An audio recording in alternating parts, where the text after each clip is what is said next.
You're listening to Cardiff City World on Cymru Sport Radio, live from the Welsh capital. The most interactive football show in Wales, featuring guests, fan opinion, and all the latest news surrounding Cardiff City. Have your say and get in touch now.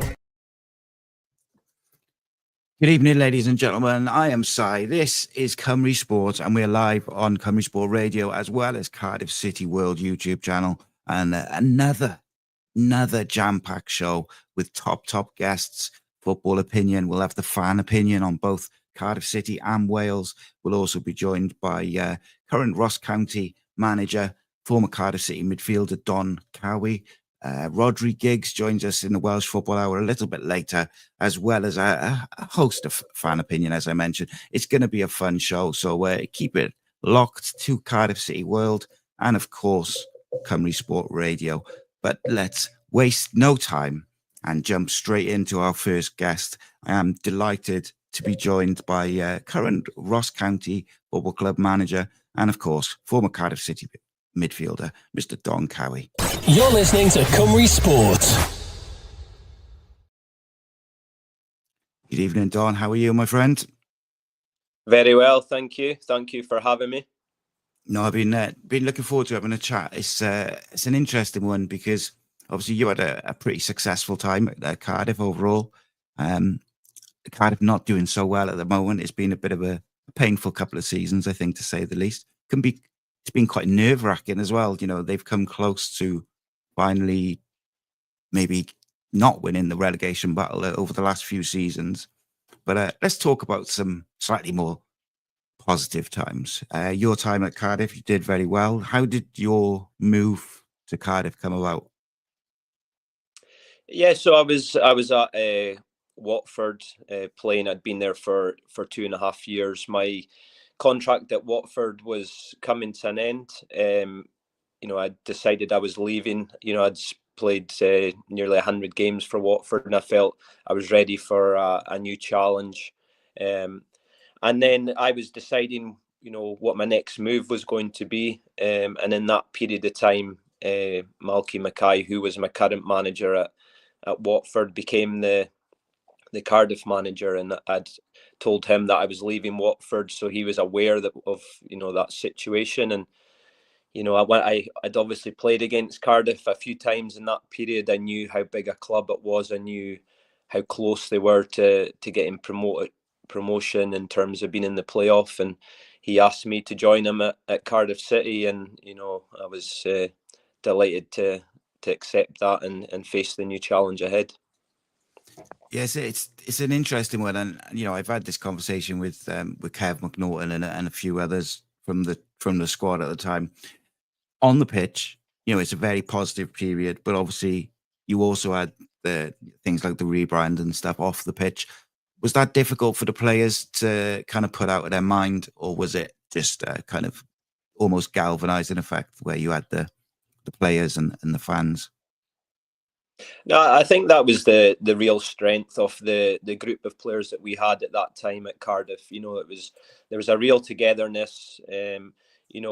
We probably weren't the most talented and gifted group of players that Cardiff City have had, but I think, in terms of the application and effort, we didn't get distracted, and we knew how to win games of football. So I think it probably galvanized us.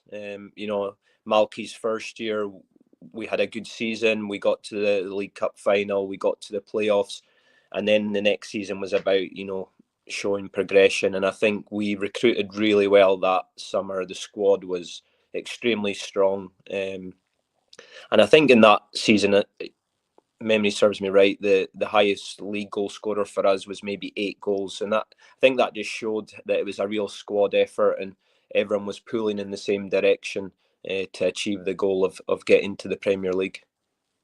What was that group like in terms of, was it a close-knit group off the field in terms of like social and things like that? Because I'm always interested in that dynamic of a group, because you don't necessarily have to do everything together off the field and, with your families and everything like that to have a close-knit group. But it feels like that group was particularly close, because that season, it felt like the season that we won the championship, it felt like, especially towards the end of the season, there was a lot of 2-1s, 1-0s, a lot of close, tight games where the team had to, probably grind out a few results. I believe it was one of the key ingredients because we were so close as a group. When you play for Cardiff, you know that every away game you're away on it overnight. Friday you're away all Friday, all Saturday.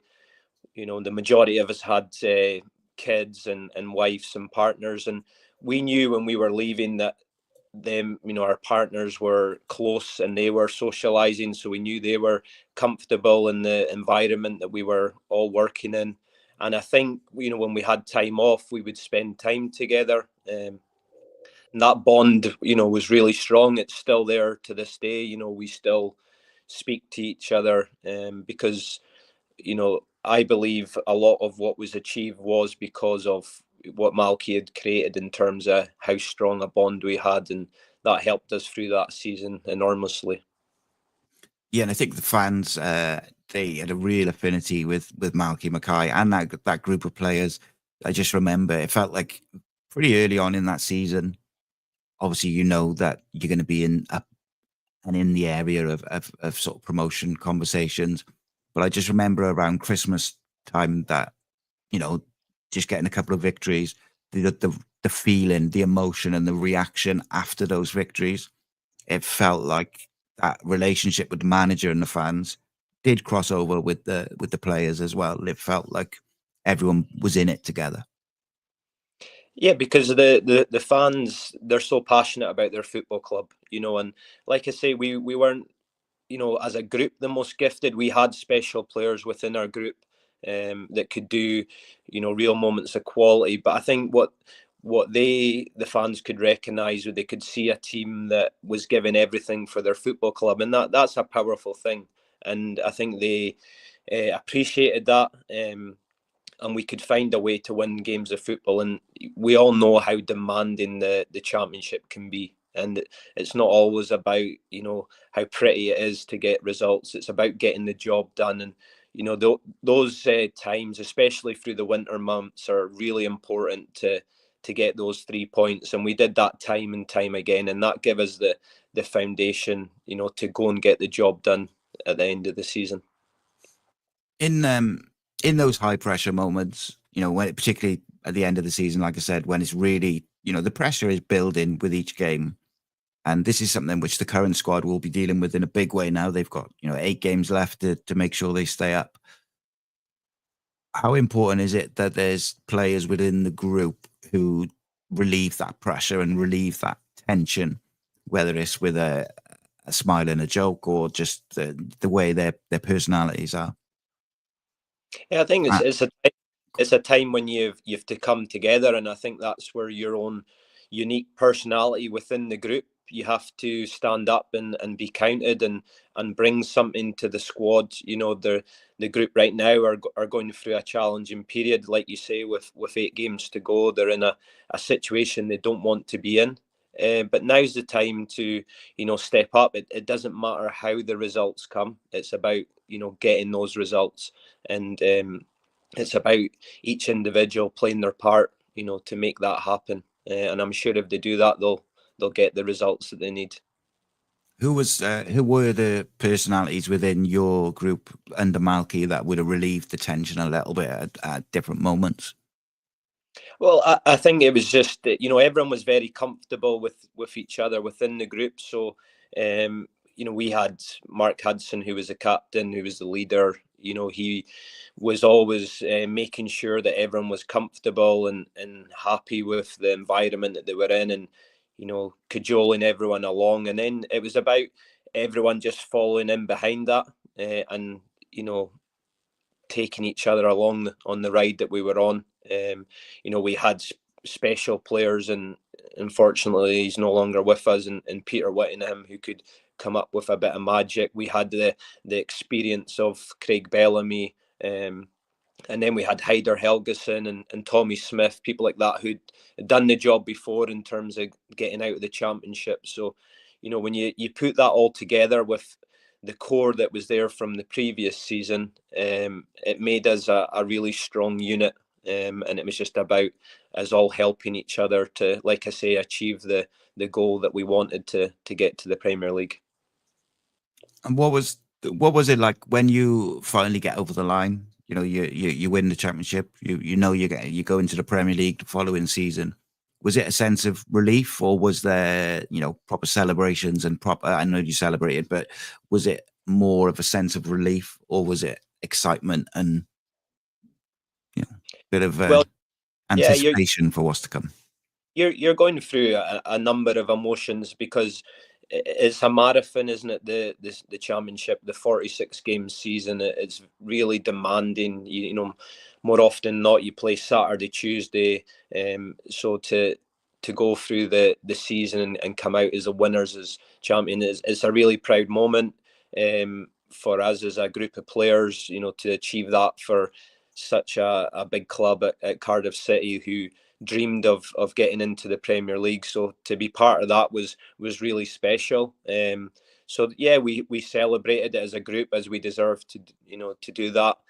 Then your mind as an individual starts to switch a little bit, because the rewards of getting to the Premier League and the financial aspect, that the rewards for the club. So there's going to be new players coming in, and then you start, for me personally, you start thinking, would I fit in at the club going into the Premier League, because of the finances that the club would have, and they would look to recruit new players. So, after the initial excitement and, of winning the league and, the ceremony of getting the trophy and that, you then start to think, oh, where's my football career going sort of next, because it might not be at this club. So there's a little bit of bittersweet there in terms of what you're thinking at that time.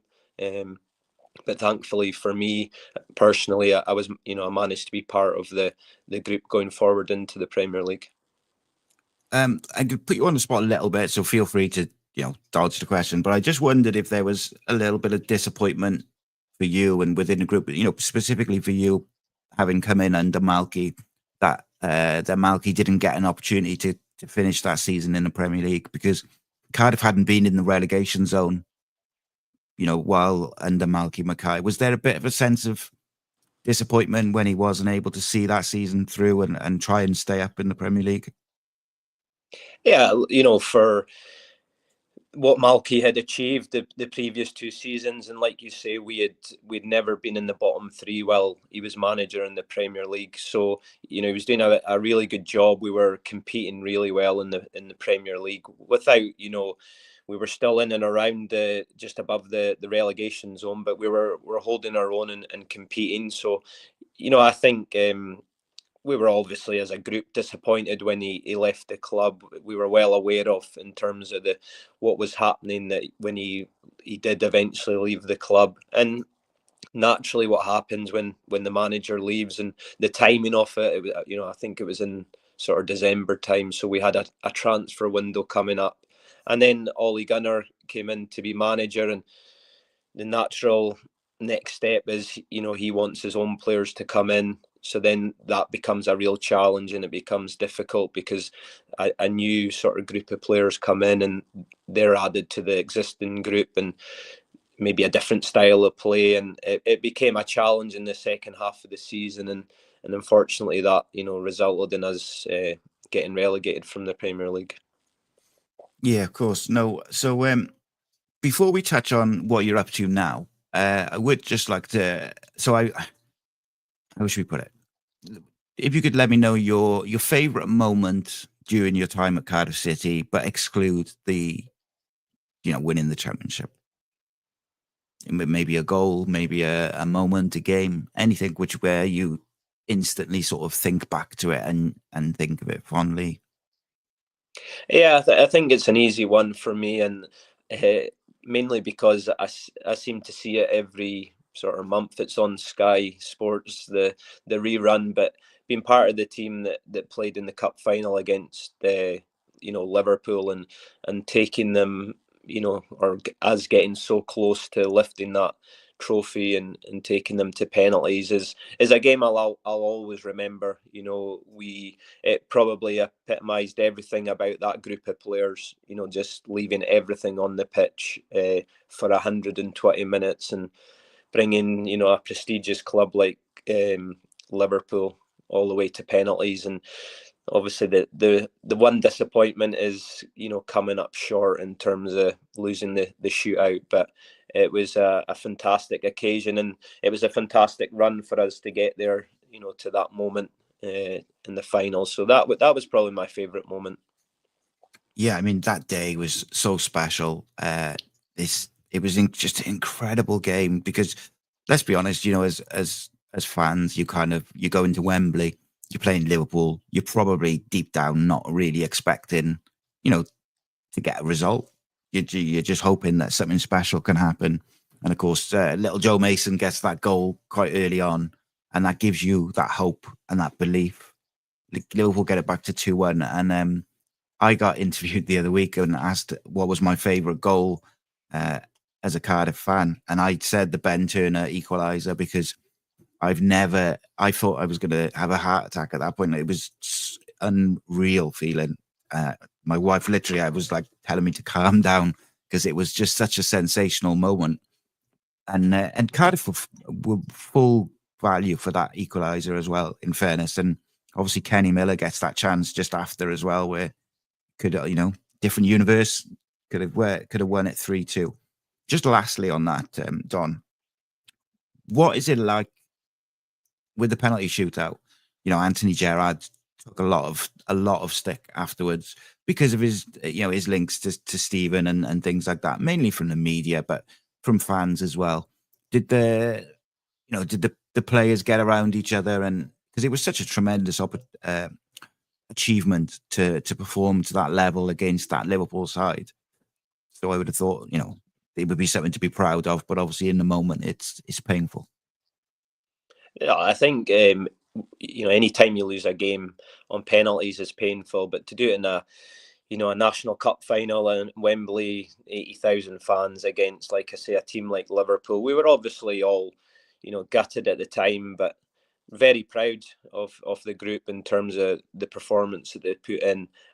You know, in terms of Anthony missing the penalty, you know, he was one of the ones that put his hand up to take it, you know, to put himself out there.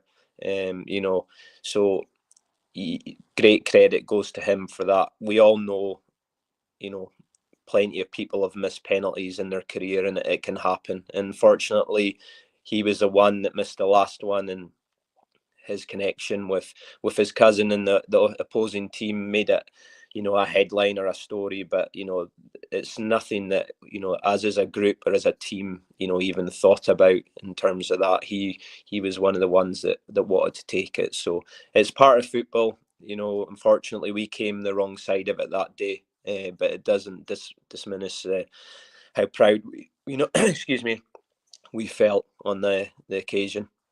Absolutely. And the other aspect of that as well is when Anthony Gerrard put his hand up and said, I will take a penalty.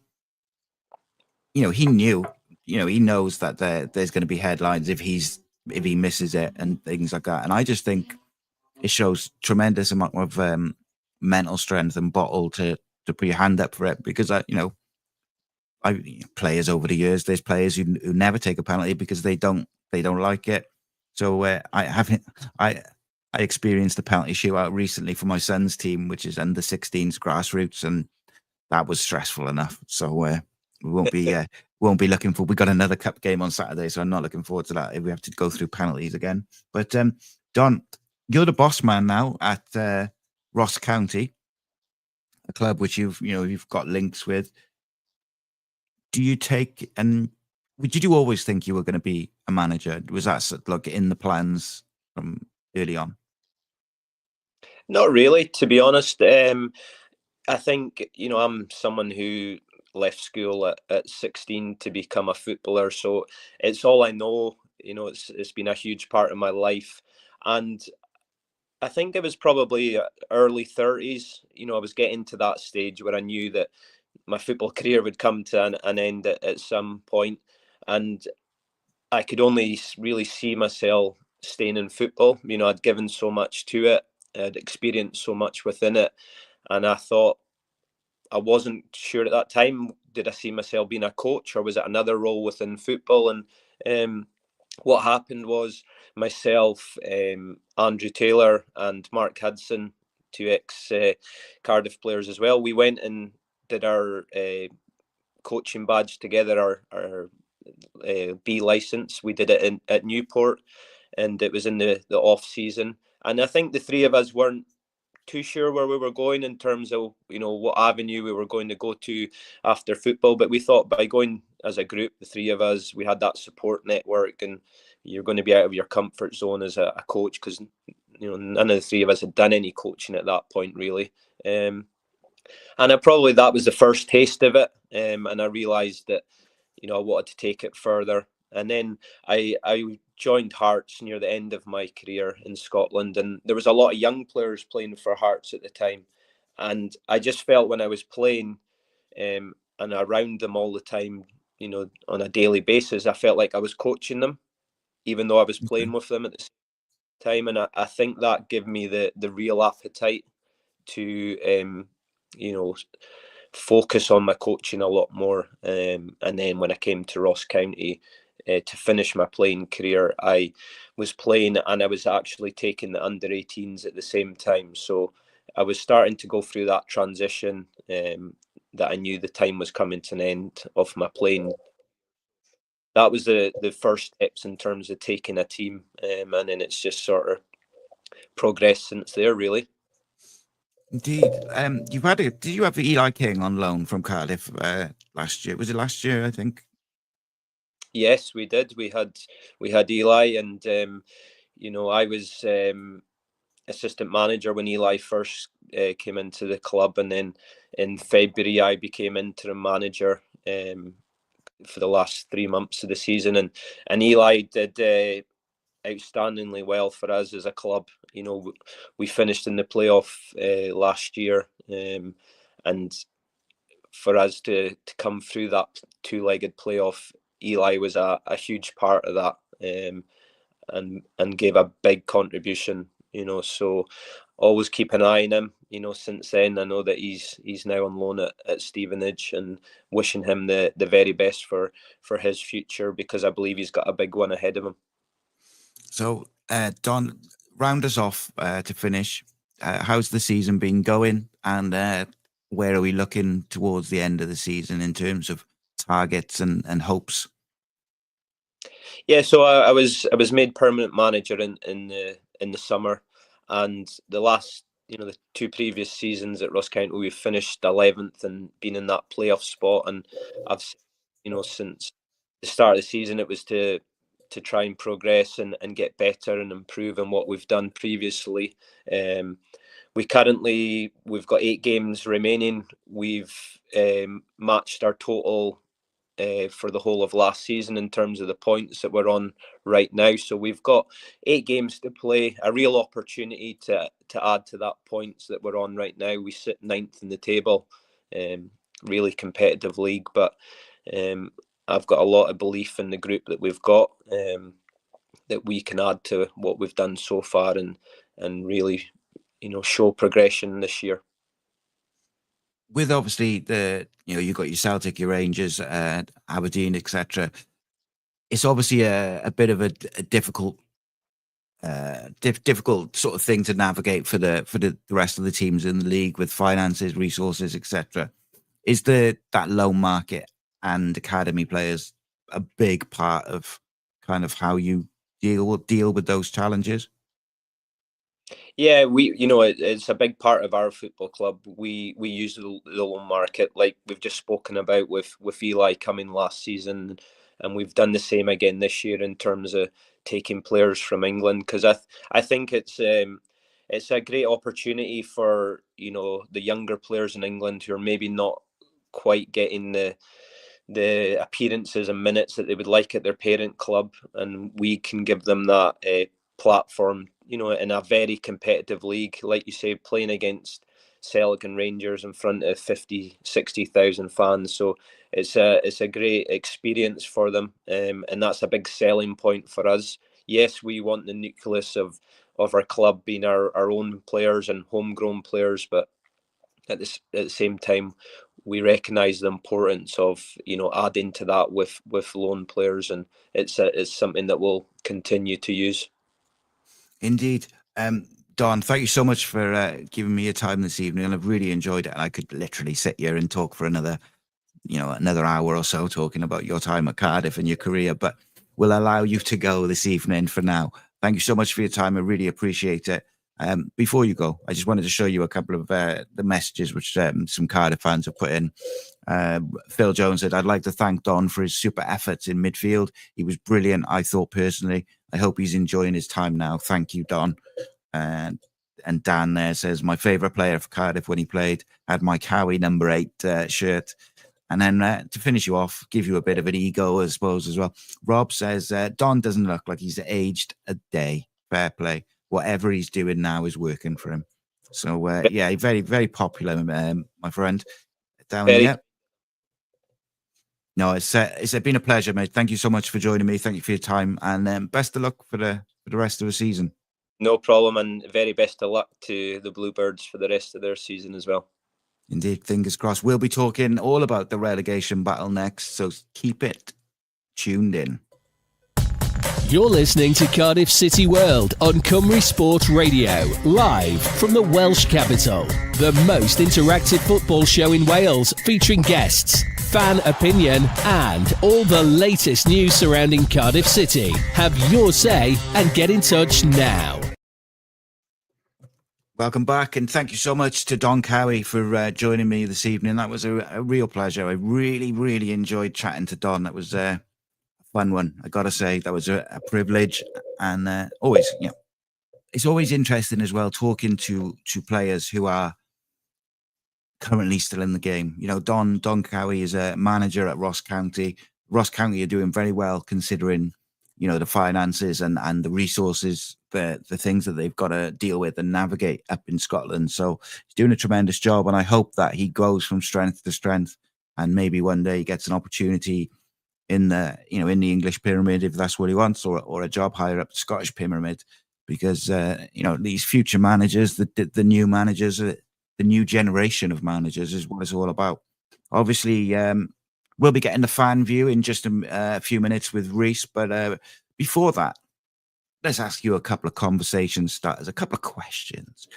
Cardiff City have 8 games to go.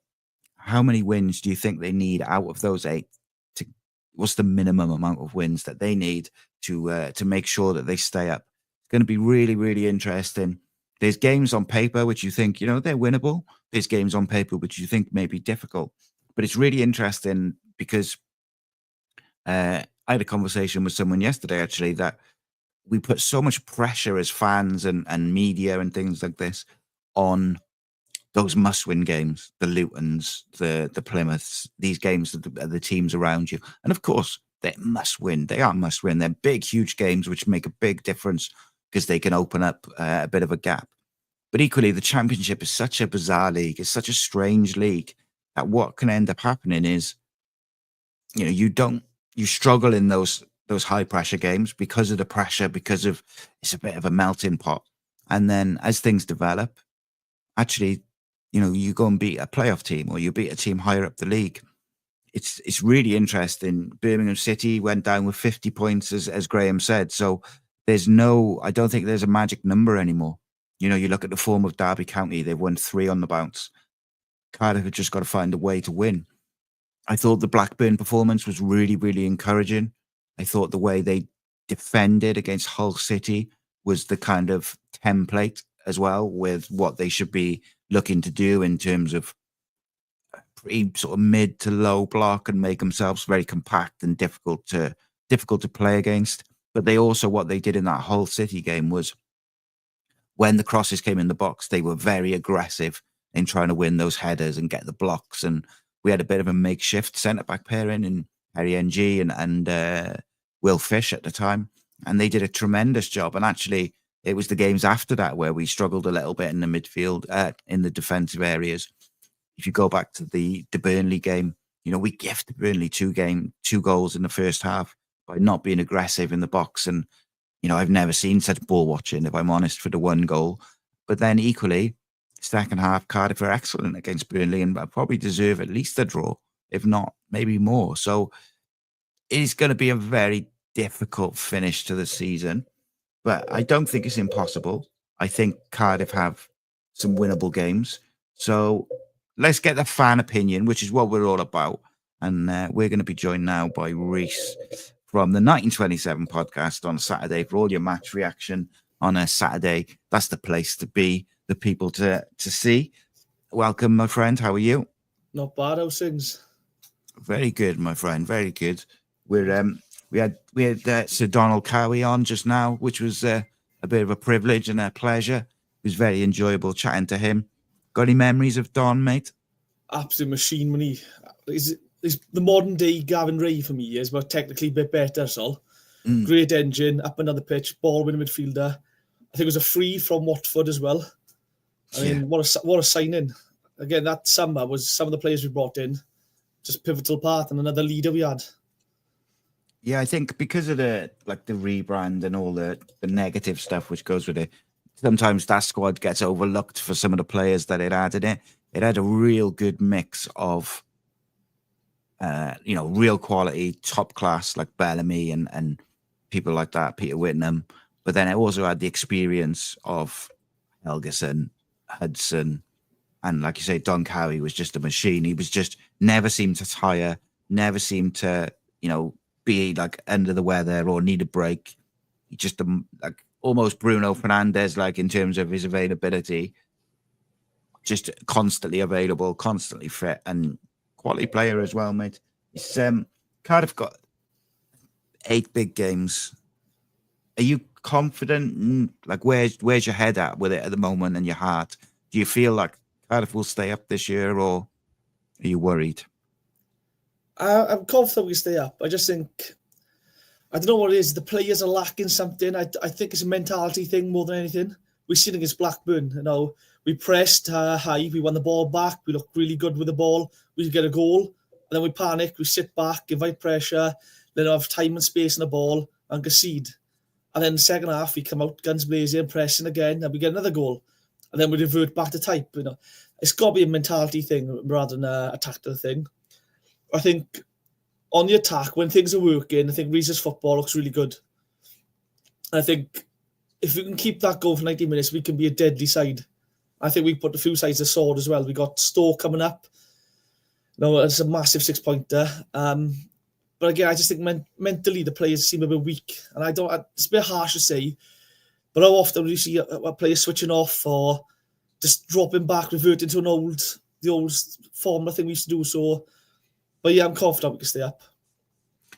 Yeah, it's interesting. It seemed to be like a focus thing all season, doesn't it? Where we'll look really good, and those kind of focus issues seem to come when we're defending or playing really well. We look comfortable, and then all of a sudden, someone will switch off and they get in behind, or a chance comes, or a back pass to the keeper goes straight in. Whatever, all these different things that have happened over the season.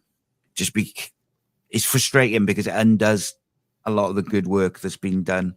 And Rhys has just made a point, and I think I've heard a couple of people say this last couple of days, that the best period under Omar Risa was just before David Turnbull gets injured and Robertson got injured, and you had Turnbull, Robertson and Ruben as a 3. And a few people calling for that midfield to return now off the back of the international break. You'd like to think Alex Robertson will be up to speed, Turnbull will be up to speed.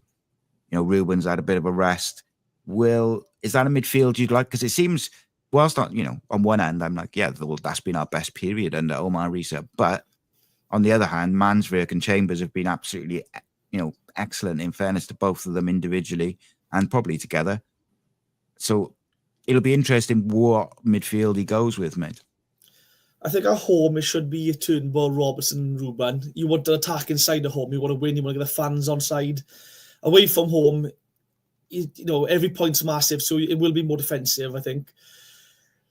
You hope the international break has allowed a few of them to get up to fitness, but you don't know. The fitness has been a big problem this season for our team, so fingers crossed. But again, Sheffield Wednesday now Saturday, they're bringing 3,000 fans down.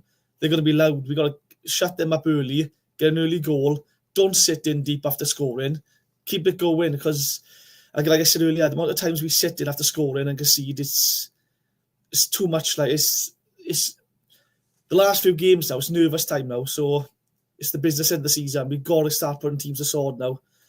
And you think with Salek on form, Alves looking fantastic, to be fair to him. Some of the balls he's put in the box has been Premier League quality. So we got the players. Time for gelling is over. We need to start winning games now. Yeah, Omar Rhys has to find the right combinations, doesn't he, for the right games? Because like you say, the quality is there, the players are there. It's just finding the right partnerships, the right groups for each game. I am one who thinks David Turnbull's got to play. I think he's a big difference when he plays as an 8. I don't want to see him in a 10, but I would like to see him in an 8 because he is the one, when he gets on the ball, he looks to play forward, he looks to break lines, whereas a lot of the others will, Alex Robertson does it as well, but I think David Turnbull, his first thought is to go forward, and I think it makes a big, big difference to how you play, especially when you've got pace in those kind of 3 positions behind the striker with your wingers and your number 10. If you can get the ball to them quickly, then the defensive side of the other team have not got the opportunity to get in and get in position and make themselves compact. So would you go with that, or would you, what's your view being on David Turnbull? Yeah, I'd definitely play him as an 8. I think before his injury, we see him taking shots outside the box, something we don't do enough of. We seem to get outside the box and seem to pass it along the lines. I think Turnbull goes for a goal, and with that, anything can happen at the post. It could spill, it could be a deflection, he could win a corner, he could win. So I think he's got an eye for goal. I think he's due a goal. Technically as well, when he's playing next to Robertson, you can't really leave a man on him, because if you do, the other one will find space. So when you've got Mansverk and Chambers, you could afford to leave a man on Mansverk, because Chambers isn't going to make that cutting edge pass or find a pocket of space in front of the midfield sort of thing. So them two are such attacking minded players that you can't really afford to stand on one of them. You've got to just sort of play off them a bit and then try and close them down. So I think that it'll work in our favour. And again, if you've got Ruben ahead of him, there's movement there, there's pace, there's someone who holds the ball up, but he has to start. I think Ruben's problem is he sticks to the right hand side. I keep saying all the time. He has to look at the space. There's pockets of space available. Wander left for a few times. No, wander in the middle and stuff. Don't stick to the right hand side. But yeah, and I think just on that, I think Ollie Tanner, I think he'll be fit as well. But also Omar Rhys has shown an inkling maybe, or he has a couple of times looked to play a single pivot, almost like an old school 4-3-3, and then he's kind of changed it quite quickly because we've got overrun.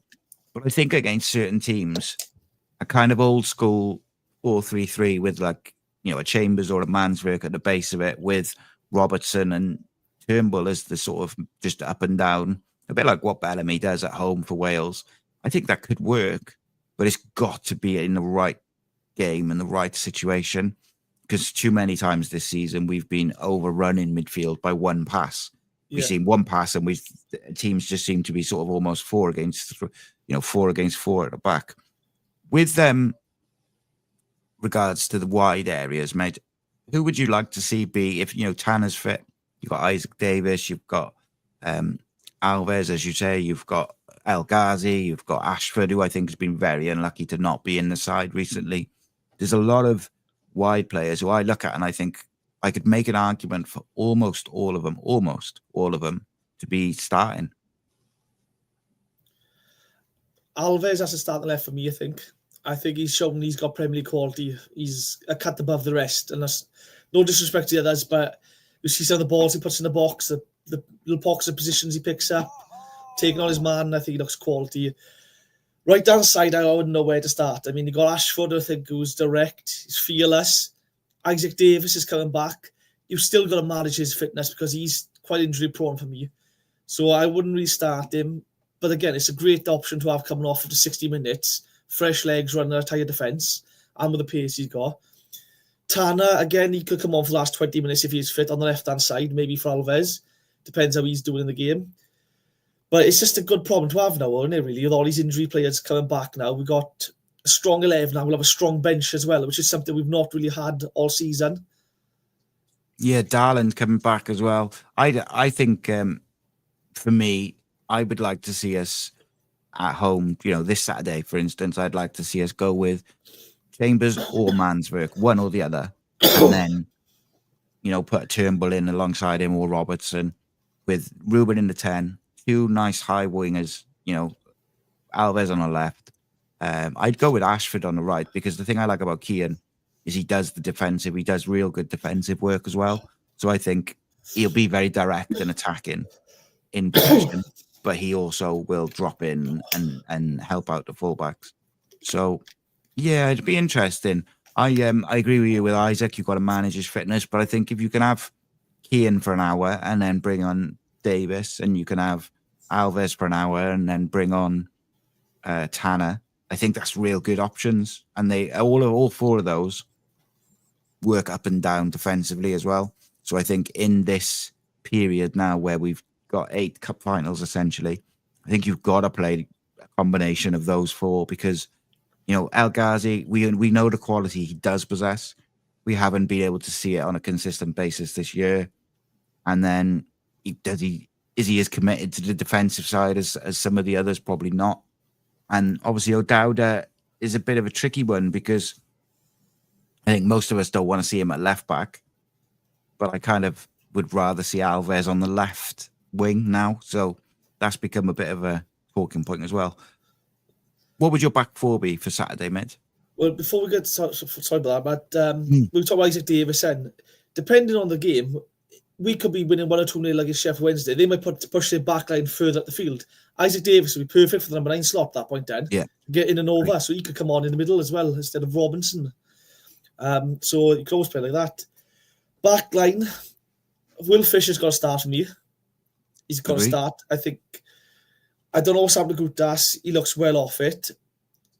I don't know if he's had a great international break and he looks sharp again. I don't know. My worry is with Darland is he looks a bit lightweight. I've seen him get bullied off by smaller players and defenders. He looks a bit lightweight to me a minute. I think it'll take a season for him to get going. Left back, has to be O'Dowda, really left back. I think he's dependable, really, and let's be honest. He doesn't really make mistakes. He gets up and on the left-hand side. He gets balls in as well. He looks at the overlap. I don't think we have anyone else who can do that. Right back has to be Rinomhota for me. I think NG's been looking okay recently, but I think Rinomhota has been so dependable and so reliable for us. You can't really look ahead of him. You can't. So it's just, the only big one for me now is who partners Will Fish. Do you go Bagan and make it a young back line? Or do you go Gutas, who's might have had a fantastic 2 weeks, a week off? Or do you go Darland? That's the one for me. Yeah, it's the thing. I agree with you with Darland, by the way. I think absolutely you just got to give him a season. Like, it's a big ask in it for him to just come in. He's shown glimpses, but he has also shown maybe some glimpses. And I just think he just needs that bit of time to adapt. And if you go back historically, some Scandinavian players, when they come into the championship, they need a season just to get used to the physical side of it. And but I also think he's shown some great glimpses of what he's capable of on the ball. And by the way, if for me, if Gutas is still looking a bit not quite at it, I am more than happy to see a Fish and Bagan centre-back pairing. Joe Bagan's had a real breakout season for me, and I think as centre-back, I think he looks excellent. And I really like having a left-footed centre-back because it opens everything up on the pitch. So for me, that's not a negative whatsoever. And in fact, I think that's a bit of a positive if we go with a Bagan. Yeah, I just think I do think you need some experience in the back line, which I think will come from O'Dowda then, really, to settle nerves, calm them down a bit, communicate with them. Nothing, again, I've been really impressed with Bagan. I said that half this year. You do need someone with experience, though, just to get that back line going, because they are a young squad. I mean, Fish is his first real season. Then I guess if you have Perry if you've got Perry, NG, and O'Dowda as your fullbacks, it's pretty experienced to talk to the two young centre backs. Because I think, in fairness, Perry NG took a lot of criticism, and fair criticism, at the end of last year, the start of this year. recent weeks or recent performances have been more like what you'd expect from someone of his ability. Yeah. But again, I think Reno's been so good there. You can't really look ahead of him. For me personally, Reno's my right back. He's some of the big games we've had against Bruno Signs or whatever, however you say it, from Norwich. He kept him in his back pocket all game. So his performance has been fantastic. Not letting people get past him. The only trouble he has, mind, is teams look to double up on him, and there's not a lot of cover for him. And I think you see that sometimes he's torn between sticking with the man with the ball or following the runner. And if he goes to one, the ball goes the other way, and he's kind of out of position, and he is, which is not his fault. He just needs a bit more cover. My only concern is the goalkeeper. That's my only concern, that is. And I've said that all season. I'm not a big fan of Horvath. He worries me. He looks nervous. He might be a wonderful guy. He might be a fantastic keeper, but for me, he's not shown it yet. And that's my big concern as right now. Yeah, I think in the summer, Cardiff need a keeper. I think there's no doubt about that. Unless they're going to blood, Turner or Armstrong. Armstrong is such a talent, in the 21s. But you do wonder, but keepers, very rarely do you see a young keeper chucked in. So I'd imagine both or one of them will go out on loan. But I know, I saw Armstrong play the other day, and he looks so comfortable on the ball, and all that sort of anxiety that some of us get with Horvath and Alnwick at times. You just didn't get that feeling with him. Like, he was so good on the ball, and obviously he's an excellent shot stopper, but it's just the way modern football is. They don't seem to chuck in a keeper who's 19, 20, whereas a winger who's doing it week in, week out at a high level will eventually get their opportunity, or a striker or midfielder. But for whatever reason, probably because of the pressure involved, a keeper doesn't get that same early opportunity in their career, do they? Yeah. To be fair, man, that position, you make a mistake, it costs you. If a winger makes a mistake, it loses the ball. But I'm a big fan of Alnwick. I think he's done fantastic. I think his defence has let him down on times this season.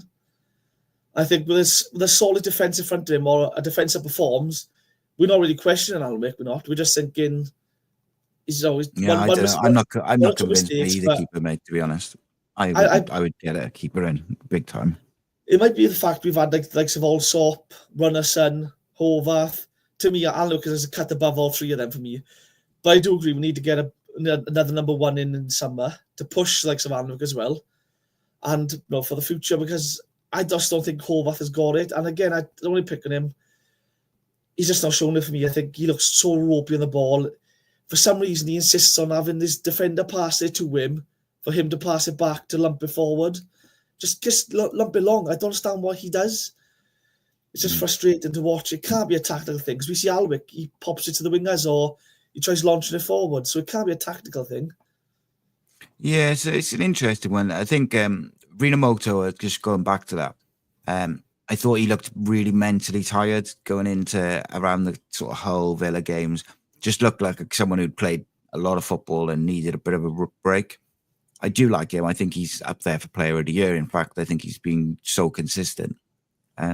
But I think if him and Perry Ng are both at their absolute best, Perry Ng is a better right back.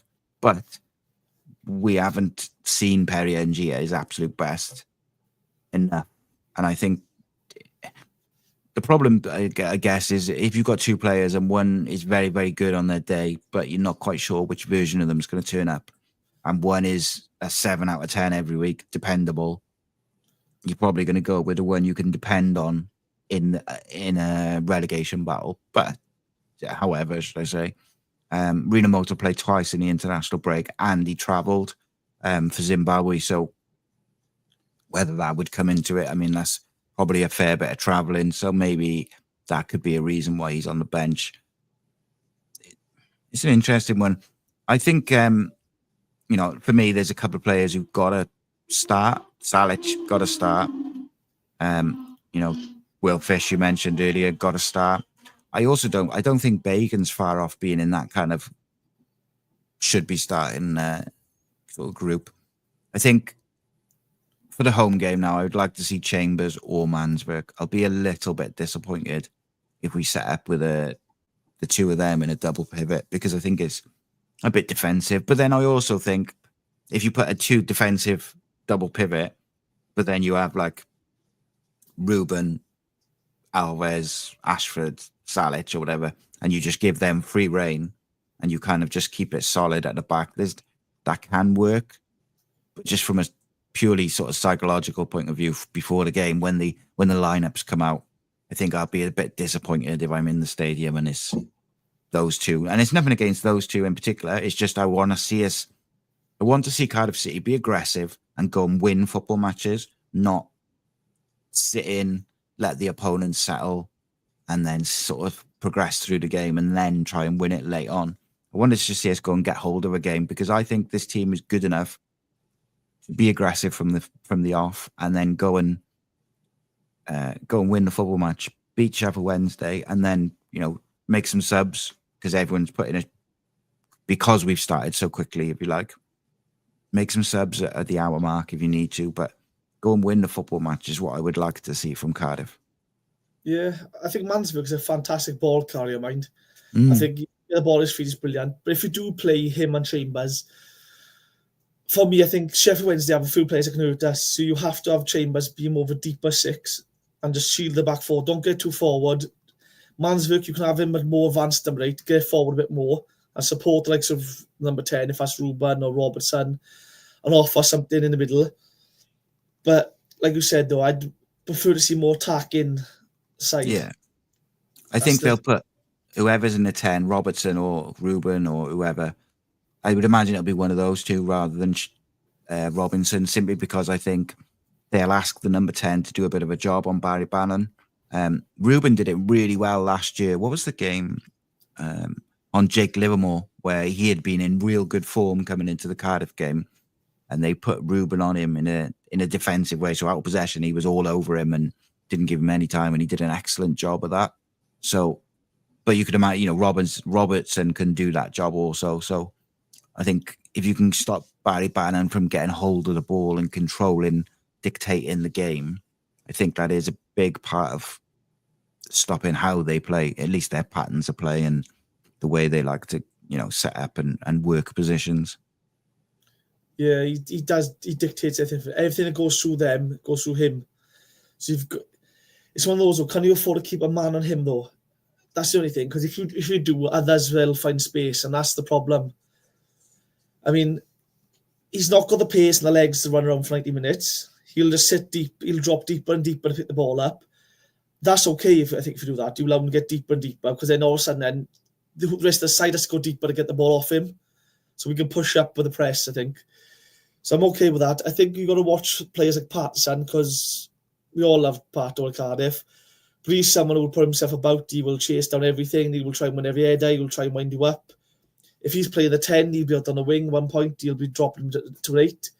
So you've got to watch the players like that. If there is Chambers there, like I said, he has to play a deeper 6 for me, I think, and just shield that back 4. I like that. If we're down, let's go dictates forward. It, mate, as well, doesn't he? Yeah. Chambers, like he'll get the pace of the sort of tempo of the game because he's a good passer.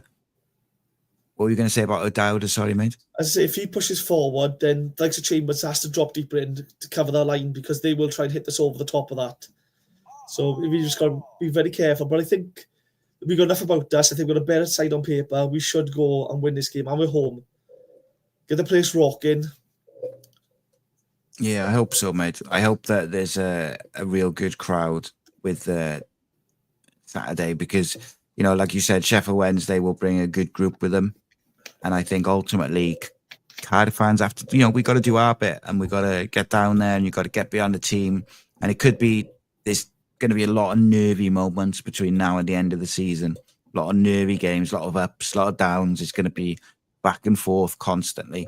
And the fans have got to do their part and get behind, the team, possibly when they're not doing very well, But it's one of them, and where you worry, I think, is probably the best way to put it, that we could be playing in front of a half-empty stadium again, and then it just becomes, I think, more difficult for the players, because I think it shows when that stadium's not the atmosphere is not very good. It's like you can hear a pin drop, isn't it? But I think this is where the club should step up. They know it's going to be about 14,000 on Saturday. Bring a friend for £1. Bring a child for £1. Give school free tickets. Give radio station tickets to give away. The club could be doing so much more, but why put the effort in? It's bizarre, really, because I know they were talking about it on the phone, and one of the guys made a real good point where they said that for certain promotions, if you offer it for the home fans, you've got to offer it for the away fans under the EFL regulations. And because Sheffield Wednesday have sold out, if you did do like a promotion now, they'd probably refuse it, which means you can't do it. But I was like, yeah, but they used to give tickets to schools a couple of seasons ago. Yeah. Just send out loads of tickets to schools. You could send them to radio stations. You could send them to people like Cardiff City World or whatever, or Cymru Sport Radio, and do competitions, give away tickets, give away a ticket a day, or give away 2 tickets a day. There's so many different things you could do. You could do it on social media. You could do a thing where on the Cardiff official channel, they just said, first 50 people who go to this place get a ticket, whatever it may be. But there's so many ways to do it. How many children, right? I've never been to a football game. The schools, the way mighty tops are some tops, they'll never watch them. It's a chance to get the next generation of fans into the club. And you could just go to a school, there's tickets for the school, you got these kids come to a game, and all of a sudden, the first experience is a Cardiff game. They're not watching Cardiff rather than supporting Chelsea or wherever, but they never see them. There's so much the club could do, but again, they won't. It's so frustrating. Yeah, it's difficult, mate. It's difficult. Just before we switch over to the Welsh Football Hour, Graham just asked the question. He said, what's your thoughts on the rumours of closing the family stand to give it to away fans going forward? That's a report from Football League World, apparently. I would not bet against our club doing that.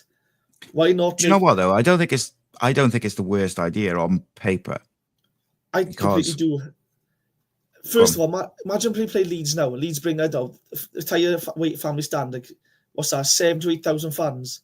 Because imagine how loud that would be for them. Our end will have about 12,000 Cardiff fans. But then that's up to the club to then, and then I suppose that's where it falls down. My thinking is, if that end is away fans, you're more likely, because one of the biggest complaints about this stadium is that the away fans are too far away from the most vocal Cardiff fans. Whereas if they've got that end, you could see people gravitate into those seats around it to create that atmosphere. Personally, I don't think it'll happen, but it wouldn't shock me. On one hand, I think it could maybe be a good idea, but then on the other hand, I think, how about you just sort it out so you sell your own tickets, and then you wouldn't have to do that, because ultimately the reason they're thinking about that is because the ticket sales have been so bad over the last probably 2 seasons.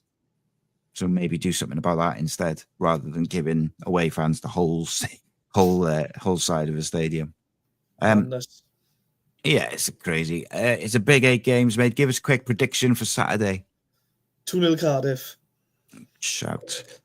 So we'll be up next with the Welsh Football Hour, where I'll be joined by Rhodri Giggs, among other people, as we take a bit of a deep dive into Craig Bellamy's week. We'll also be talking about Merthyr Town and a few other bits and pieces, grassroots, etc. Thank you for joining us. We'll be back in just a second. Thank you, Rhys. Bye now. Cymru Sport.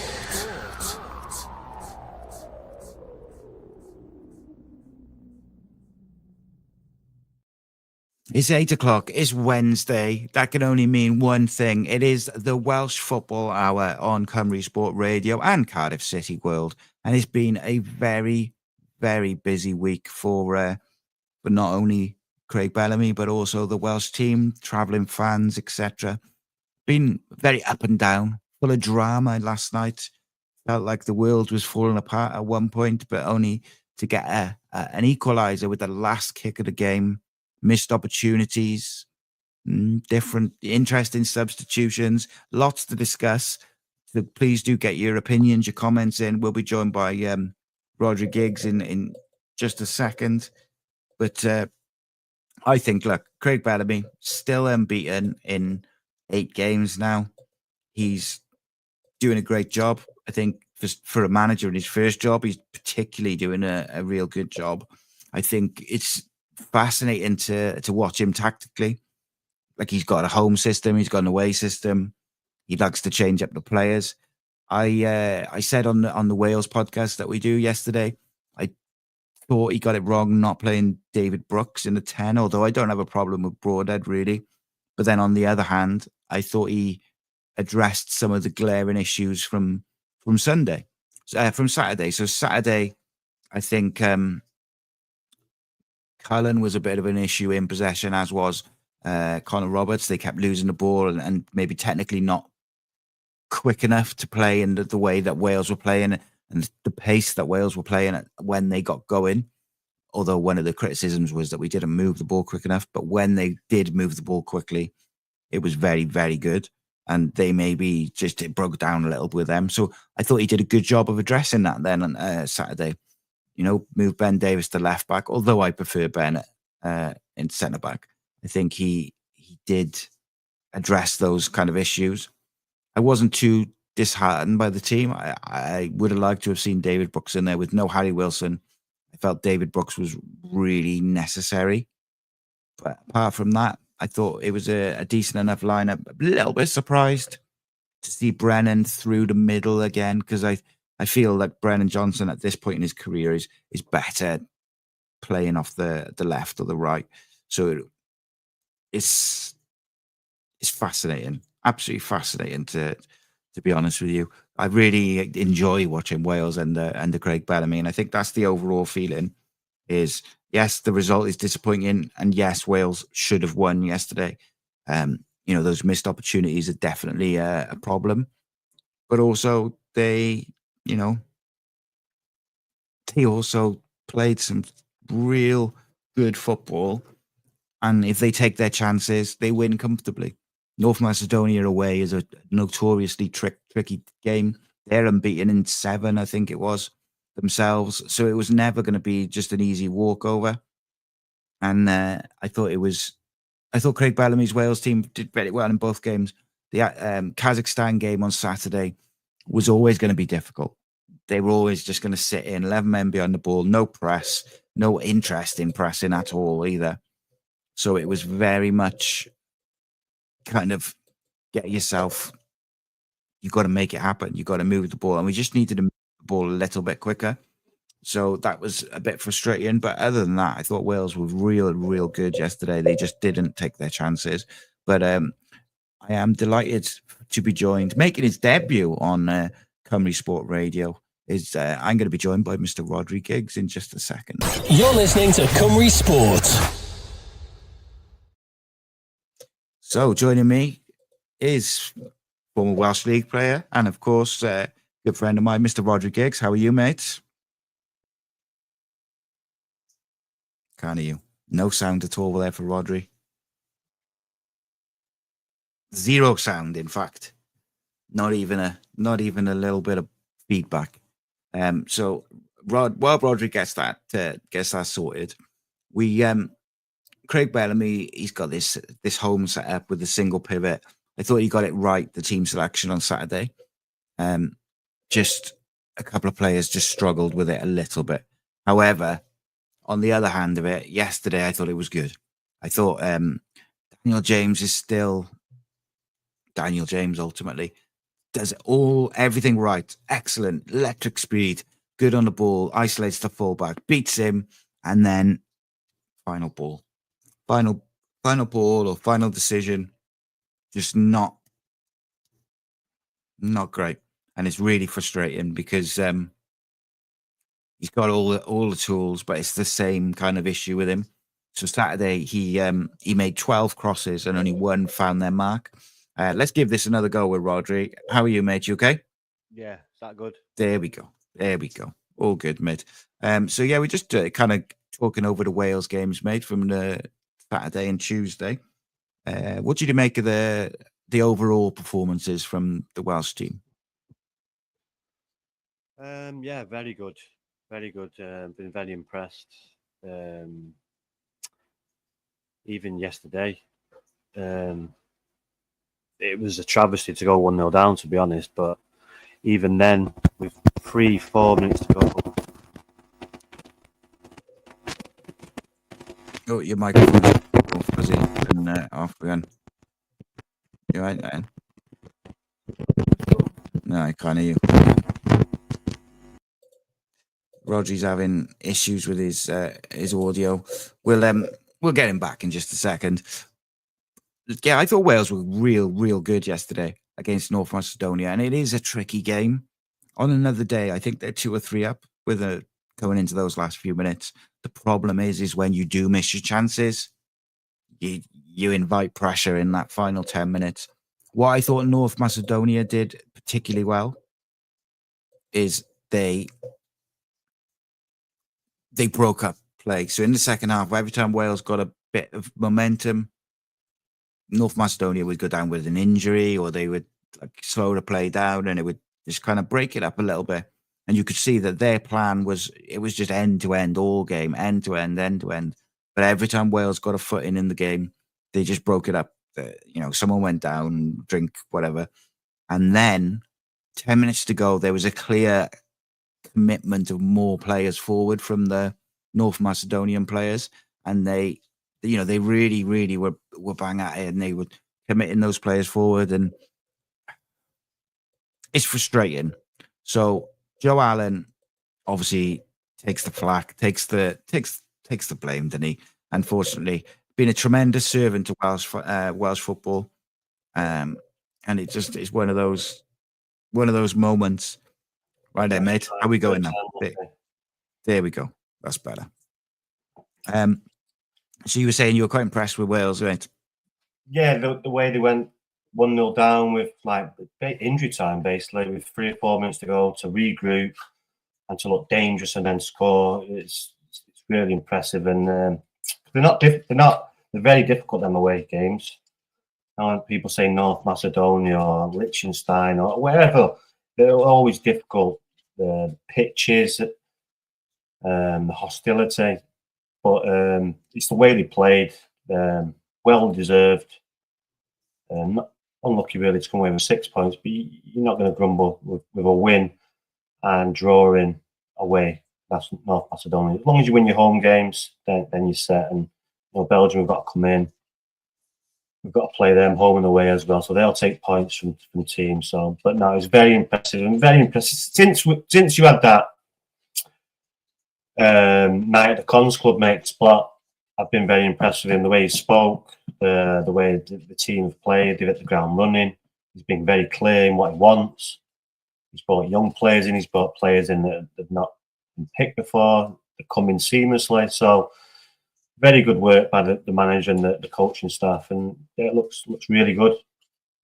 Yeah, I think one of the things that's been most impressive about Craig Bellamy's time is every single individual player and the team collectively, they all seem to know their roles really well. Like they all seem to understand what's expected of them. They all understand, where they need to be at certain times, the patterns of play and the rotations. To do that with, a couple of days really between games and in the camps, and he's done it so quickly because that first game under his management against Turkey, he literally had 2 days with the players for the first time ever. And I'm sure part of that 2 days was introducing himself and the rest of it to the coaching staff and the players. So to get that level of performance and then build on it, I think has been very impressive. But it's a tale of old as time, mate. North Macedonia yesterday. If you don't take your chances when they come, you always run the risk of getting punished with a mistake or a deflection or something at the end. And that they kind of paid for that, but I thought Wales, a poor mistake as well, but experienced player. It's just one of them things, yeah. But kids stuck it away well. But it's the reaction after that. They'd have been down 3 or 4 minutes left, but to show the mental capacity to come back and then score to make it 1-1 is it's impressive. Yeah, it's that mental strength, isn't it, to not let your head go because it's so late on. Obviously, Wales scored with the last kick of the game, and it's one of them where you can take that point and take a lot of positives from it. Wales, I thought, would very good value for it. I thought they didn't work the ball as well yesterday as they did on Saturday into the wide areas. I thought yesterday they tried to force it a little bit in the second half, probably through frustration from missing a couple of chances. But they were just sort of, a couple of times we ended up chucking balls into the box from 30, 40 yards out on the wing, whereas on Saturday and in the first half, and at times in the second half, we worked really good positions with little triangles, bit of patience, just moving the opposition around and then getting the wide areas and putting the ball in the box.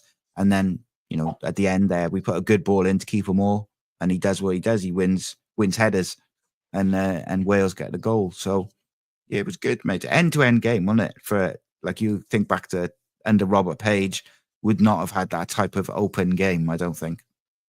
No, but it still seemed like we was in quite in good control of it. It's like a poor mistake right in front of the keeper, and presented them an easy chance, to be honest. And he stuck it away well. But yeah, like I say, 3 or 4 minutes to go to regroup and then to come back and score. It was it was good.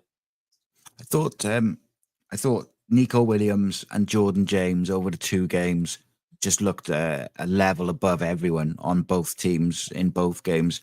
I just, obviously Nico Williams is in line to get Player of the Year at Nottingham Forest this year, and they're third in the Premier League. Harry Wilson, it'd been good for Craig, wasn't available. A couple of us weren't available. Some they've just come in and performed very well. So yeah, it's looking good for just regroup now, and like I say, win your home games, and can we pick up an away win here then, and we'll be all right, I reckon. Yeah, I think if Wales win their home games, they'll be okay. And to be honest with you, mate, the way they've played under Craig Bellamy, I wouldn't fear anybody. Obviously, it looks like Liechtenstein are going to be the weak sort of team in the group. But, you're going to go to play Belgium twice. We've got Liechtenstein next. I don't think we have anything to fear from that Belgium. home or away, so they're home to Liechtenstein and then away to Belgium in the next 2. Yeah, so another 4 points there would be brilliant. Yeah, you'd take that, wouldn't you? All day. Yeah, 100%, yeah. And not to forget Belgium are playing catch-up. They've got some good players, but they're not great. No, and they're playing catch-up as well because they had the Nations League playoff. They haven't played. So, would have been nice to have a 6-point gap, but, these things happen. Football is never straightforward, as they say. One of the other things I wanted to ask you about, mate, and really get your kind of thoughts on a little bit, is the life of a Welsh League footballer. So we talk about the Welsh League a lot on this show. He's back again. We talk about the Welsh League a lot. We have a couple of players on and stuff like that. Obviously, you've lived that. You played for a few different clubs, didn't you? Bangor, Aberystwyth Town. Yeah. What was your first taste of Welsh League football? What was the first taste? It was at Bangor City. Bangor City. Clayton Blackmore was there at the time, actually. But yeah, it was talk about that today, actually, Bangor. But yeah, it was. I loved it, mate. It was a great league, great organisation. The travelling wasn't great, but it is what it was. Sometimes you're getting up at 6 o'clock to travel to Haverfordwest. It's a trek, so 6 hours there, 6 hours back. But it was, I loved it, mate. It was brilliant. Yeah, and I guess you get to, you get to work with players like and managers like Clayton Blackmore and these people who are looking to make a career at the time in coaching or managing and stuff like that. But also, I'm sure you made friends along the way. I think you've played with a few players who've gone on now to be successful coaches in the EFL League. There was a kid that lived in Wrexham, and there was a kid that lived in Chester. So I used to pick him up from the Chester. I can't remember the other lad's name. The other lad was Steve Cooper. So he lived at Wrexham at the time. He was working at Wrexham as a coach. I used to pick him up, from Chester. Yeah. Mark Lloyd Williams, centre forward. Juice Williams, goal scoring machine. Used to score 40, 50 goals a season. Small lad, ginger hair, but goal machine. Yeah, it was a good time, mate. Like I say, it was organised afterwards. You have a nice meal or wherever. if it was in Bangor, you'd have a nice meal and a hotel afterwards. Like I said, the only downfall was the travelling. But in travelling, you can have a bit of fun, on the coach, a bit of banter, that camaraderie. It was, like I said, I really enjoyed it. Even though I was travelling from here to North Wales, it was only like an hour and a half away. But like I said, I loved it. So what would you have done? How many times would you have trained a week back then? A couple of times Twice, a week, isn't it? Twice, yeah. Because we didn't really have many midweek games unless it was the Welsh Cup. So yeah, basically just weekends. But Tuesday and Thursdays training, yeah. Which was if you travel an hour and a half to train an hour and a half, travel back an hour and a half. So I was young. I was young. It didn't really bother me because I was young and stuff like that. But either Haverford West one was not Haverford was Aberystwyth. Well, that was interesting because like 3.5 hours from there, train and 3.5 hours back. So yeah, that was an experience. Did you do that for long, Aberystwyth? Pardon? Did you do Aberystwyth town for long? It's a lovely place, No, Aberystwyth. no, but that's no, a trip. no, I didn't. It was probably for 2 months, 3 months. Yeah. So yeah, it's a nice place. It's just a long drive, isn't it? At the time when I left Bangor and went to Aberystwyth, I'd lost my license, so I had to rely on people giving lifts. Oh wow, it was a nightmare. Is so you like? I know you look back fondly on those times. What was what year would that have been? What sort of years would that have been for you? 2000. So what were the pitches like in Welsh League during that period? Oh, the pitches were good. No, they were all right. They were playing decent. They like into Cardiff. Into Cardiff still going about them. No, they're not. They were changed to something else, weren't they? No, but they played opposite Cardiff City's ground on the other side of the road. Yeah, Leckwith. Yeah, so Barry Town, Aberystwyth Town was a nice little ground. Bangors was a nice little ground, but now they've got a brand new ground. I never played there. Cumbraen was a nice ground. Port Talbot, not the greatest, but that's Swansea near there, so it's going to be hanging in it. That's a small dig. But no, there was a lot of good grounds. Zeus, Flexi Druids. Yeah, there was lots of good grounds, mate. Good facilities, organised very well. You get good crowds. I don't know if they do it now, but when we'd come off, it would have like a match today or like goals, like 5:15 on BBC One or BBC Wales, and they'd show all the goals. I don't think they do that anymore, but yeah, they'd show all the goals of the Saturday at about 5:30, 5:15. So you get in and watch it and see if you'd made the BBC Wales the goals on the TV. But no, it was, like I said, I really liked it, loved it. So just looking at Inter Cardiff, they obviously they merged with Cardiff Met as it is now, but I didn't realise. Cardiff Met, yeah. I didn't realise that Inter Cardiff was actually born out of a merger in the 90s between AFC Cardiff and Sully. Didn't know that. But Cardiff Met are playing Bala at the weekend, so should be a good one. Rhys in the chat, who happens to be from Port Talbot as well, says, did you used to get any muscular injuries, like from driving back and forth, like that amount of driving before and after training? Was it problematic? No, I was very lucky with injuries because you just got to warm up properly, really warm up properly, stretch properly. I was just lucky. I was built like a runner. I didn't get many injuries, not many muscle injuries until the end of my career when I'm playing charity games and not warming up properly, or just turning up and not taking the pre-warm up as serious, and that's when you pick up little hamstrings. But I never got injured really. I never had a really bad injury. I wasn't out for much when I played football. To be honest, I was lucky. Yeah, I mean, you've probably had more injuries post football career than when you had them during. You And mentioned that's all down to not preparing properly, warming up, getting there on time.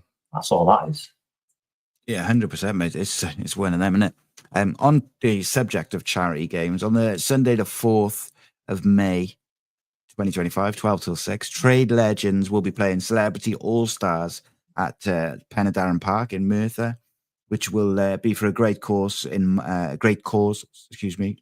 Mind, raising money for Mind. Be a part of the fun, make a difference, and draw attention to this important cause. There will be lots of different celebrities and players at the game, including the likes of Wes Brown, a whole host of social media stars from Wales and beyond, Joe Ledley, I think Lee Trundle, Brett Johns, UFC fighter, rapper Locals playing.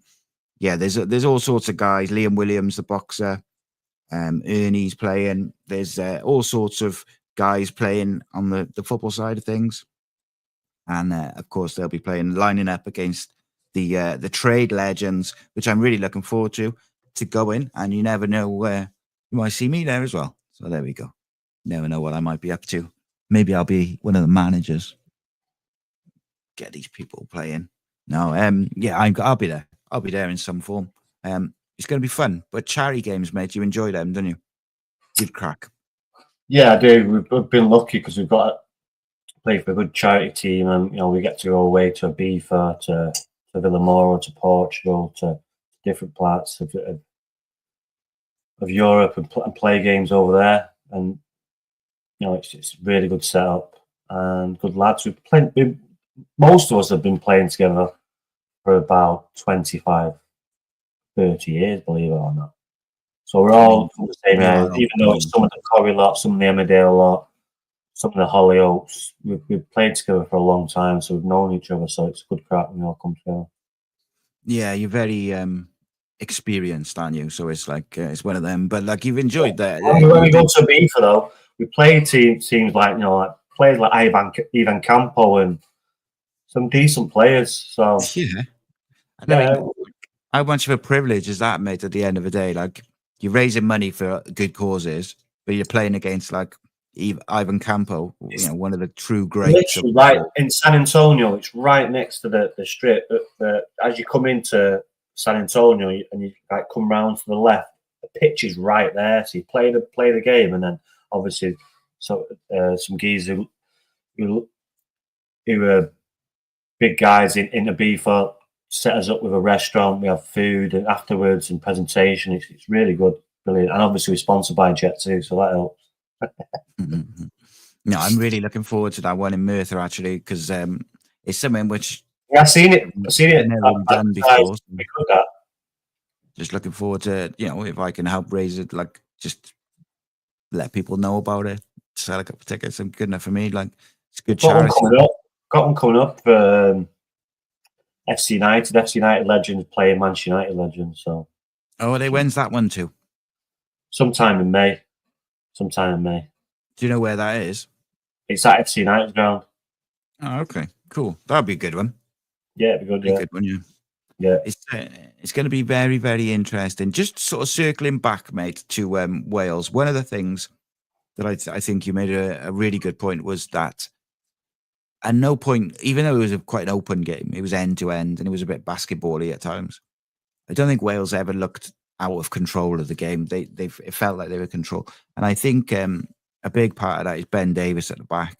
He's been excellent since Craig Bellamy took over, and just keeping everyone, keeping that back four in line and just really marshalling it. He's become a real leader, hasn't he? He's an experienced player, mate. You've got to lean on these experienced players. He plays for a good side, Tottenham. Yes, they're not on great form, but has he even been playing? I don't know if he's been playing or not. But yeah, they played a bit. Him and Rondon, yeah. It's what we've missed when in years gone by. Strong centre halves that are playing at the top level. Well, I know Rondon's playing at Leeds, but he's playing at the top level, and Davies is playing at the top level at Tottenham. So it's key to have these players playing at a good level, and they take it onto the international side. So yeah, well, he's a steady Eddie, and Ben Davies, steady Eddie. Yeah, and I think when you got Wales have got such a young team that I think you need that experience, don't you? You need that experience from the Ben Davies. There's even Nico Williams. Nico Williams is like 23, but he's got 50 odd caps at Wales. So it's very, he's very, very experienced, even though he's a very young man. But the squad as a whole is very young. And I think ultimately that's why Joe Allen is still in there, because the squad is so young. So they want his experience in and around the group. He's been there and done it at tournaments. And yes, he makes a mistake. Yes, he didn't look with the pace of the game when he came on. But I should tell you what he did do, mate, is after that mistake, he didn't hide. He got on the ball and he played a couple of really good sort of line-breaking passes.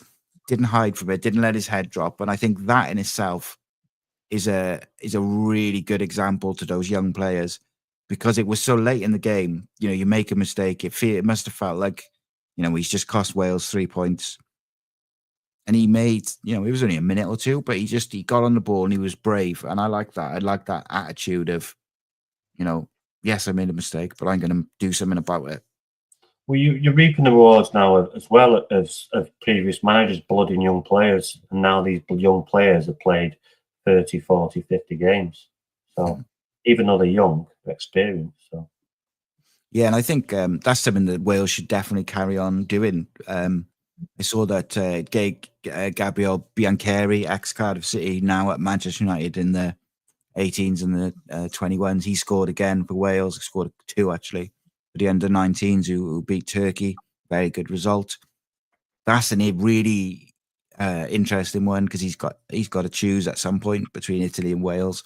Although I think he's leaning towards Wales, it's still, it'd be very difficult, wouldn't it, if you've got Italian roots, if they come knocking to turn it down, I guess. It's very difficult. You got Welsh roots as well, so he's got a decision to make. So. Absolutely, and he's got to keep scoring goals. I wouldn't be shocked to see him. Great.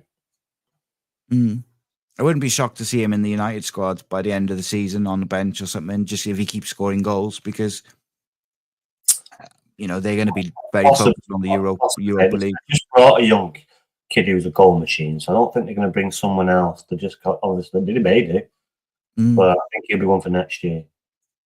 Yeah, and he might. I would be interested actually to see if Biancheri goes on loan next year to a Championship club or a League One club to get some football at men's football, because he's clearly got an eye for goal, clearly one for the future. But I think that the difference in that 18s and 21s to first team football at whatever level, international, Premier League, Championship, League One, is so different that a loan for those attacking players, I think, is really beneficial. Even if they go on loan to League One and they don't score loads of goals, I think just being battered about a little bit by big centre-backs and just playing in that sort of men's football is a big benefit to them. No, 100%. Agree 100%. Rhodri, I really appreciate your time, mate. I really appreciate you jumping in last minute as well. It's always a pleasure. We'll be back on Sunday for our podcast, rounding up the football of the weekend. It'd be good to get back. Anytime, enjoyed it. Anytime. Say again, sorry. Anytime, enjoyed it. Yeah, top man. I'm sure we'll get you back on again soon. Right. What's going on with the rugby? What's going on with Wales rugby at the minute? That's a question for another day. Yeah, that's like a whole another question for another day, mate, isn't it? But it's not good. I can tell you that much. No. But yeah, anytime, mate. No problem. Top man. Take care, my friend. Mr. Rhodri Giggs there, giving us his opinions on Wales and the life of a Welsh League footballer, which he lived himself. It's interesting because, Wales under Craig Bellamy, 8 unbeaten, record-breaking, in fact, for a Welsh manager. I really, really think that it could be a special time for Wales fans. I look at the manager, I look at the coaches, I look at the players coming through, both in the, the ones around the first team, the ones in the 21s, the ones in the 19s. There's reports today that Dylan Lawler's been linked with some big clubs after his performance against Aston Villa and his performances for Wales under-19s. And from a Cardiff City point of view, this is why they have to start playing their young players, because otherwise big clubs will come along and they will offer them the opportunity to play football week in, week out, and they will go. And that would be an absolute travesty for any Welsh club to start losing their young players because they're not getting first team opportunities. That would be a problem for me. But I think I'm genuinely excited by Craig Bellamy as Wales manager, the style of football, the way they try and implement their style of football on to other teams instead of just sitting back and trying to hit teams on the break. We're trying to dominate possession, and we're trying to be the team in the game which gets hold of it and goes and wins football matches. I think that's a really refreshing change. What I'm worried about is a year down the line, maybe, next year, if he keeps doing such a good job, is there a job in the world of football that Craig Bellamy would catch his eye over the Welsh job? I would like to think not, of course, but ultimately, I'm sure there's a job. Most people have got a job that they would kind of look at and be like, oh, I can't turn that down. So, look, if Craig Bellamy ends up ever going elsewhere for a managerial job, it will mean that he's been very successful for Wales. So I think you just have to enjoy the ride while it's here. And it's real exciting because it's a very big change from what we've been used to. It's a different style of play to what Robert Page was playing. So that's, it's fair enough. Not every manager is going to play the same style of play. So it's not necessarily to say that one's worse than the other, but for me personally, the enjoyment I'm getting from watching Craig Bellamy's teams is just night and day. Probably going back to under Chris Coleman, I haven't enjoyed Welsh football as much as I am now for a very long time. It's been a genuine pleasure, just enjoying the game Saturday against Kazakhstan, even though Kazakhstan tried to make it difficult and tried to make it like a bit of a boring game, and they weren't interested in pressing and things like that. I thought that Wales were very good. They were very patient, and then they just bided their time. And then when they needed to, they upped the speed, broke the lines, and found that bit of quality to break the Kazakhstanis down. And that was, it was very difficult for Kazakhstan against that Welsh team. They were petrified by the pace. What was really interesting, actually, was in the second half, Kazakhstan had 11 behind the ball, and they would sit in, and they would sit in, and they would sit in. And then what would happen is Wales would just go in sideways, backwards, out to the left, back into the middle, back out to the right, into the middle. And then it was only when Nico Williams or Jordan James slotted in alongside that back three, took the ball off them, and then they would look for a line-breaking pass or a switch ball, and Wales would suddenly be in a position where they had isolated the fullback, and then it all became very fast and quick instantly. And I think that's the one thing which scares all teams is pace. If you've got pace up front and in behind and in the wide areas, you will always trouble teams. So that is what Wales have got to keep doing. We've got a lot of pace in that squad. I just wish that Daniel James, just his final ball was a little bit better. It's such a frustrating one because I think he's a real good player. He's so quick, but his final ball, his decision making with that final chance can be a little bit problematic. Like, he's just not quite at it. But that will come. Hopefully, he's still like early mid-20s, so it's not like he's over the hill by any means. Daniel James is still a young man, but it is something that he needs to work on ultimately. You can't get around it. You can't do it. So let's have a look what some of the comments are going on.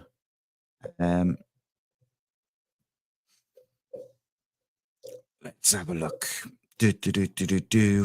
So I saw a few comments saying about the defence and Craig Bellamy really good. A few people voting for Rhys to be appointed on the Cardiff City board. Well done. Well done, Rhys. Did a good job, of course, talking. A few people mentioning that Rita Mota perhaps needs to have a break Saturday because of travel and things like that.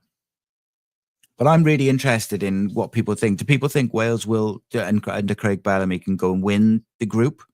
Or is it one where we've got to aim for the playoffs? Or what do people feel?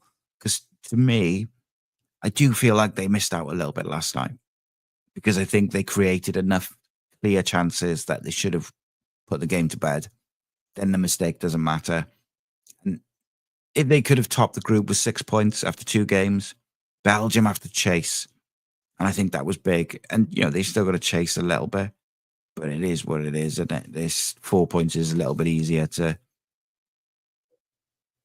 So it's a problem. But, yeah, we go the way we go. And I think the exciting thing from a Welsh point of view is that the players to come back in, the players who've missed out on the squad, the players in the 23s and 21s and the 19s are so talented and so exciting that if we did have like an injury crisis for Wales, you'd be fairly confident in bringing in a lot of these young players to go.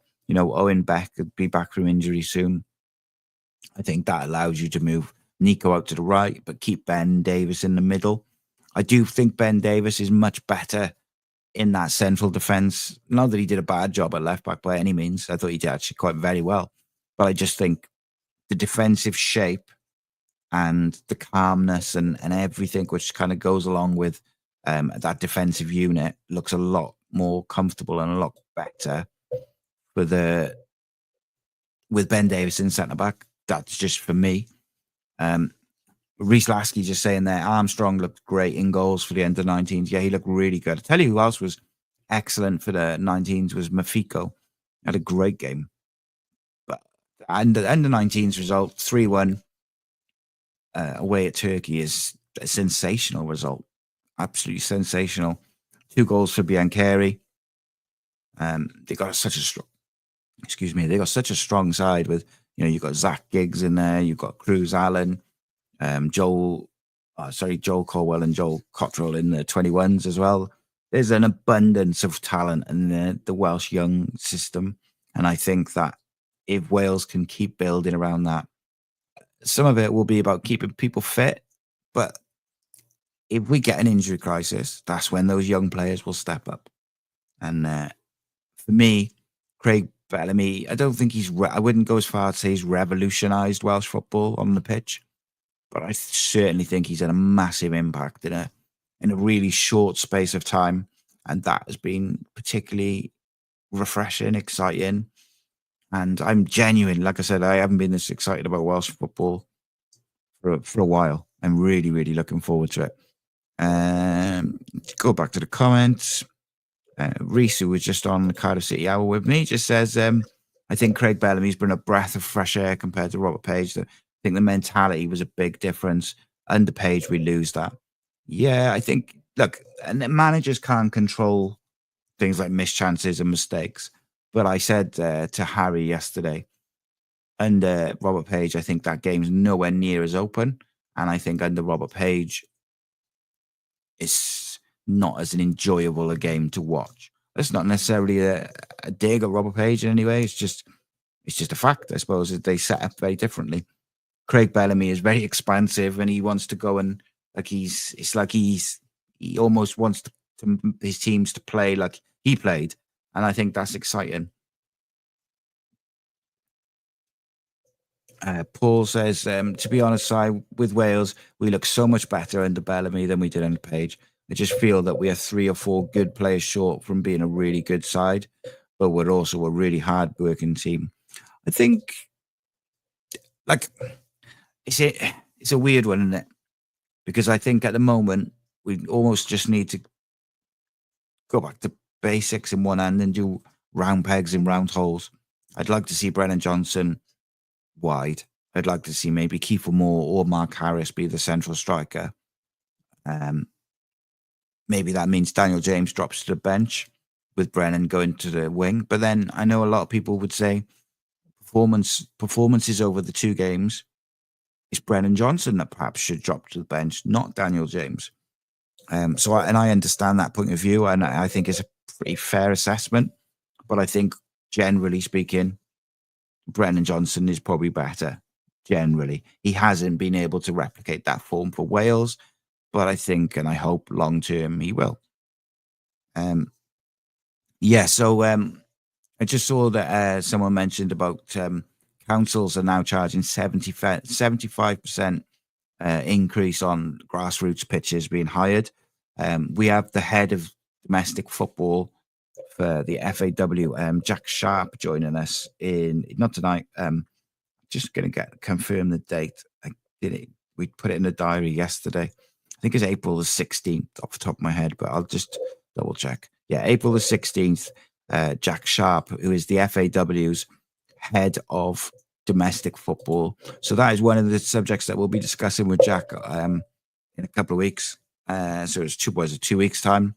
We'll be discussing that, and among other things, anything related to grassroots football. That's where you need to get your questions in. Anything in particular, or any subjects in particular you'd like us to discuss with Jack.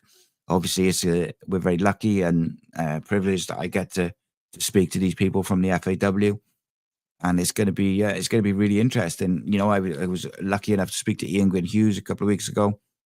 Been very lucky to speak to Jack Sharp soon. I'm sure we'll have other people from the FAW on as well, on different subjects, whether it's the national team, whether it's grassroots football, whether it's women's football. Hoping to get a couple of guests on from the women's side of Welsh football as well. We'll be rounding up the show in a few minutes with a little cameo from Matthew Rowley, who's going to come on and speak to us about Merthyr Town as they charge towards promotion. A couple of results have gone their way recently, so I think it's an interesting one, isn't it? With Merthyr, they look like they're cruising, but it's always dangerous. It's always dangerous when you just don't quite know if do you celebrate too early? Do you get a bit comfortable and then one of the teams come back and it all becomes nervy? There's a reason why Fergie described it as squeaky bum time, because this is the part of the season, whether it's the Championship, the EFL, the Conference, the Welsh Leagues, doesn't matter. Grassroots, under 16s, doesn't matter.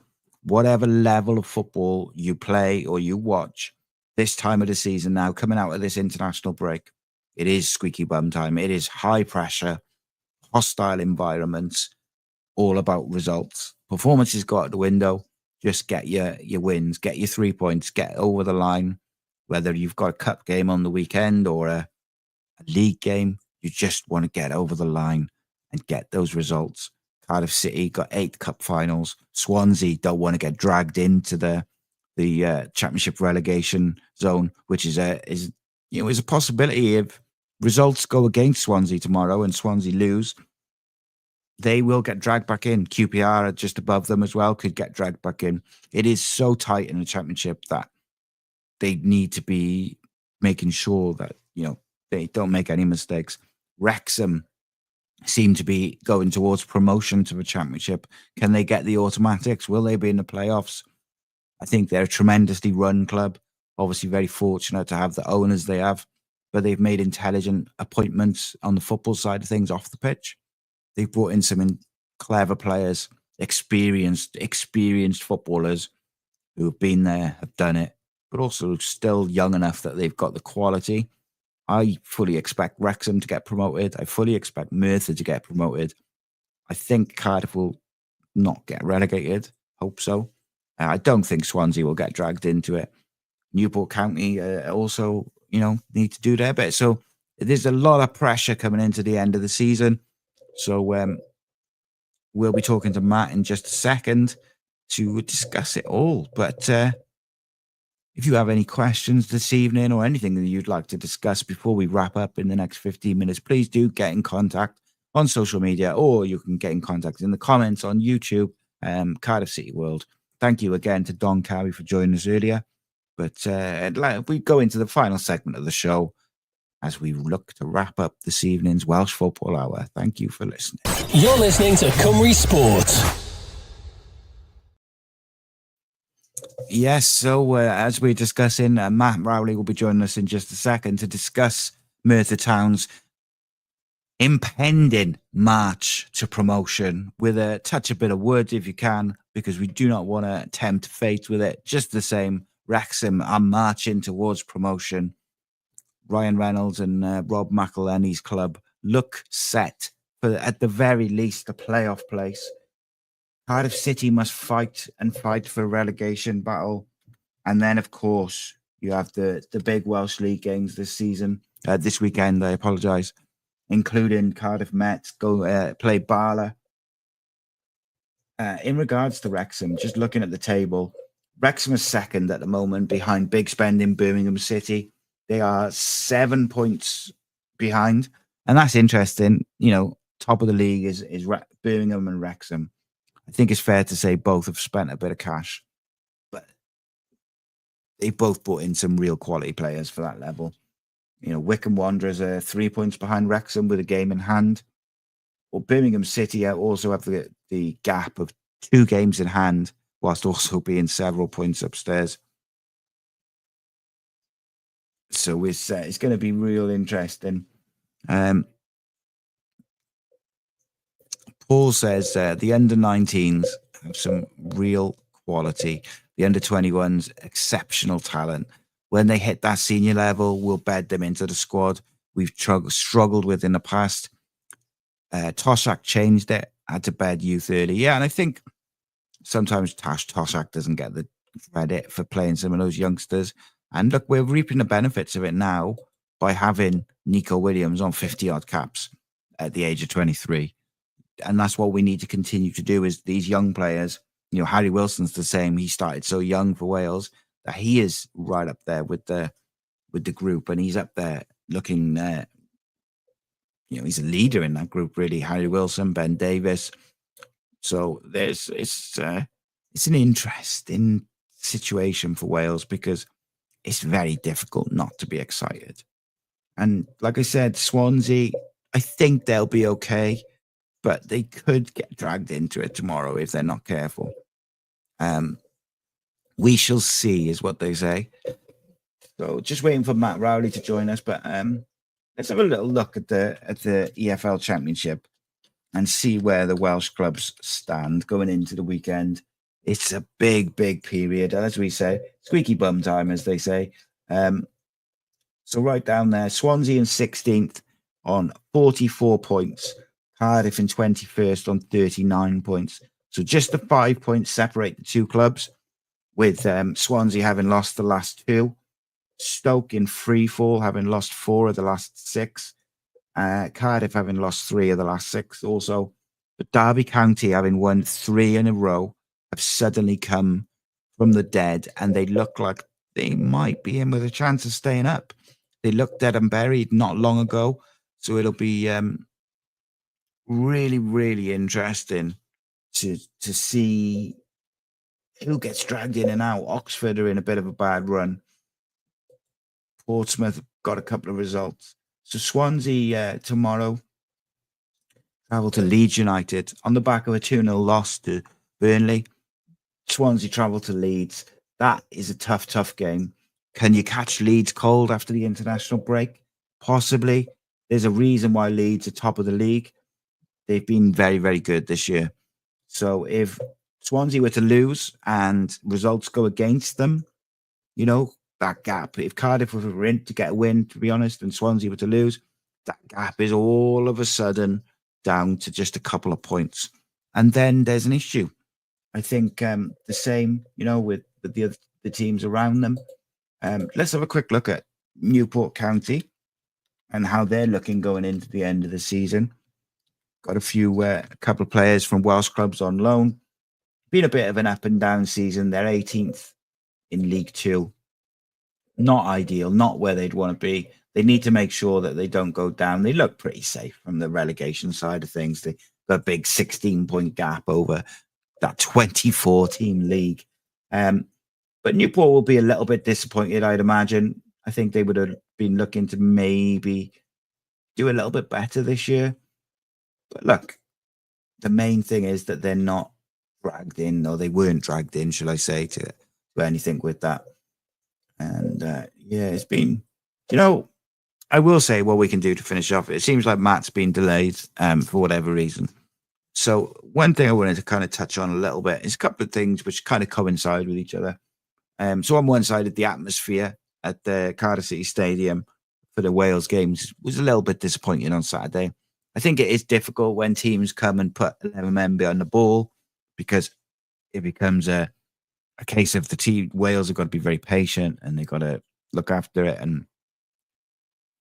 But then I also see a few complaints from people in the grounds saying that stewards are telling them to sit down, don't, be quiet, don't chant, don't sing. And that is a problem. We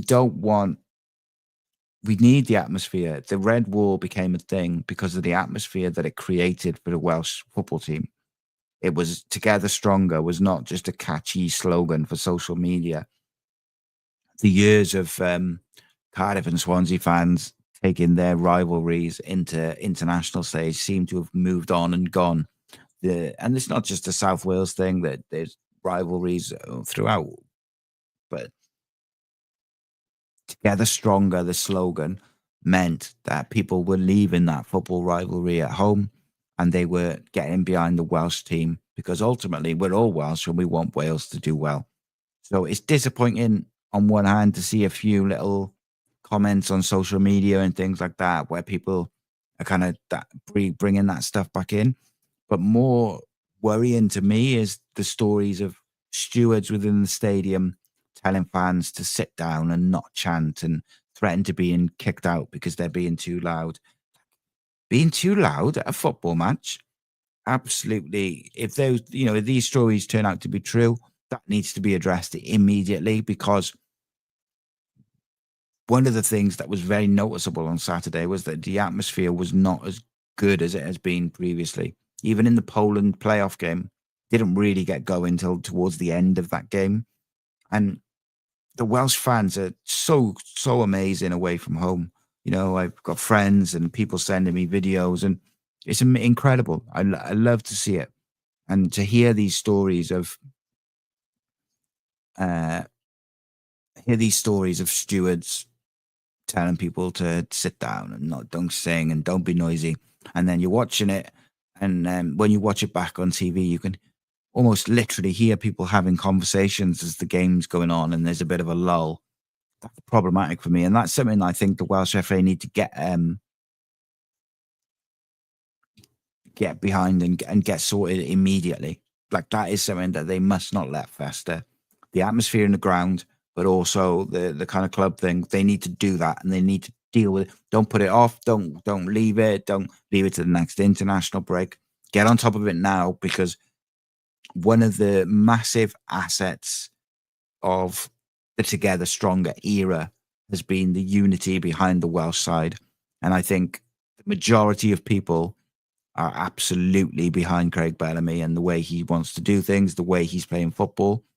And it would be such a shame if these things undermine that, whether it's the atmosphere in the ground, whether it's the club rivalries and things like that, north, south, whatever, like whatever the different rivalries are. Like, we don't need to see that. Let's get behind this Welsh team, because as we've just spent 53 minutes discussing, it's a very, very exciting time for Welsh football under Craig Bellamy. So let's make sure that we get behind him.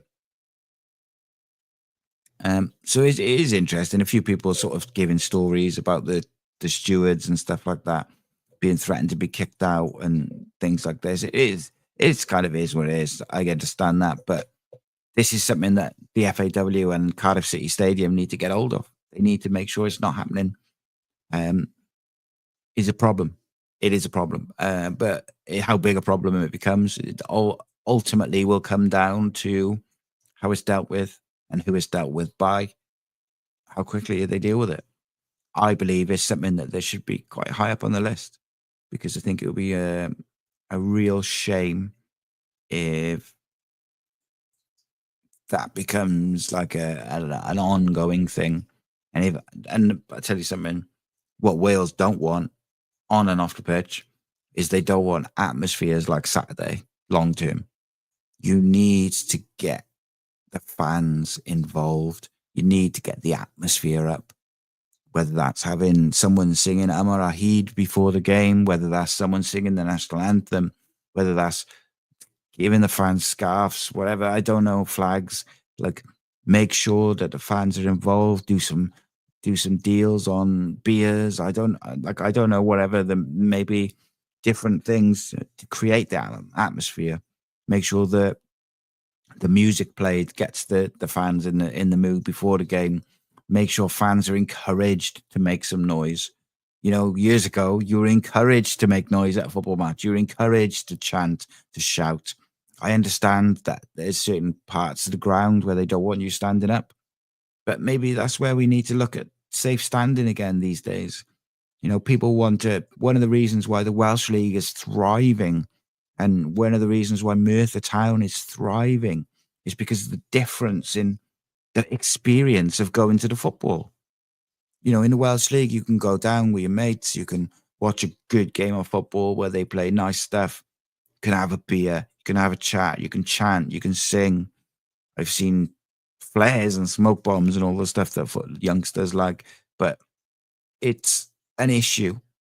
And if it's an issue with the agency who provides the stewards, then that needs to be dealt with. If it's an issue with the stewards at the stadium, then they need to deal with it. But one way or the other, it has to stop. Has to stop. And I know that it'll be an ongoing issue with maybe with Cardiff as well. But ultimately, at the moment, we're talking Wales, and there was some issues with the atmosphere on Saturday. I want to see us, when we play Liechtenstein, everyone should be bang up for that game. Everyone should be up for that game, because it's a game that Wales should win. Wales should win comfortably, should get a few goals, should be enjoyable to watch. So the atmosphere should be good. Get the stadium full. Make sure the stewards have got the brief that you want to encourage fans to safely stand, to sing, to chant, to get behind Wales as a nation, get behind the team, get behind Craig Bellamy, because he's the guy that's going to take us to the World Cup. And I'll tell you something, I would really love to see this team playing a World Cup, playing this exciting style of football, being fearless and brave and trying to win games of football, not by sitting in and getting a goal on the break, but by going after teams. Do that in a major tournament. I would absolutely love that. I just feel that the atmosphere at football game, not just Wales games, by the way, this is football as a whole, nationwide, UK-wide, but football needs to address the atmosphere problem in stadiums. And in my opinion, they need to do it quickly before it becomes too far gone the other way and you can never get it back. I'm not saying that we want to go back to the time where there was trouble and you couldn't have families and kids and whatever going. I'm saying go back to where the atmosphere and the kids and everyone was loving it, but football felt like football, and it was the home fans of whatever ground you were at were absolutely jam-packed in the stadium, and it was non-stop chanting for the whole game. And no matter what happened on the pitch, good or bad, if your team went behind, your team won, they got behind the team and they got stuck in, and they really, really created special atmospheres, no matter where you went, whether you went to Ninian Park, whether you went to the Cardiff City Stadium, whether you went to the race course, whether you went to the Vetch or you went to the Liberty or whatever. Like, no matter where you went, Rodney Parade, the atmosphere was special. The fans were special. Welsh football fans as a whole are a special, special breed. So let's make sure that we reflect that in the atmosphere that we create at the Cardiff City Stadium for these games. Next up is Liechtenstein. Let's make that atmosphere special, get behind the team, and make sure that the Together Stronger this Together Stronger era needs to continue, in my opinion. Ladies and gentlemen, it's been an absolute pleasure to be your host this evening on Cardiff City World and the Welsh Football Hour. Of course, we started with Ross County FC manager Don Cowie, former Cardiff City midfielder, absolute legend of a gentleman. A lot of fun chatting to Don, hearing about what he's up to now, talking about his time as Cardiff, getting promoted, all this interesting side of football. We had the fan view from Rhys David Evans from the 1927 club. And then we had Rhodri Giggs join us for the Welsh Football Hour to have a little look about Craig Bellamy's international break. But of course, also the life of a JD Cymru Welsh League's footballer. It's been a pleasure. I'll be back next Wednesday from 7 on Cymru Sport and Cardiff City World. Keep it locked in. If you're a Cardiff City fan or a Championship fan, keep it locked into Cardiff City World. 7 days a week of content. And if you'd like to join us for our live event, you can see that scrolling across the bottom of the screen, and it has been for the whole show. Thank you so much for joining me, and I will see you next week in a bit.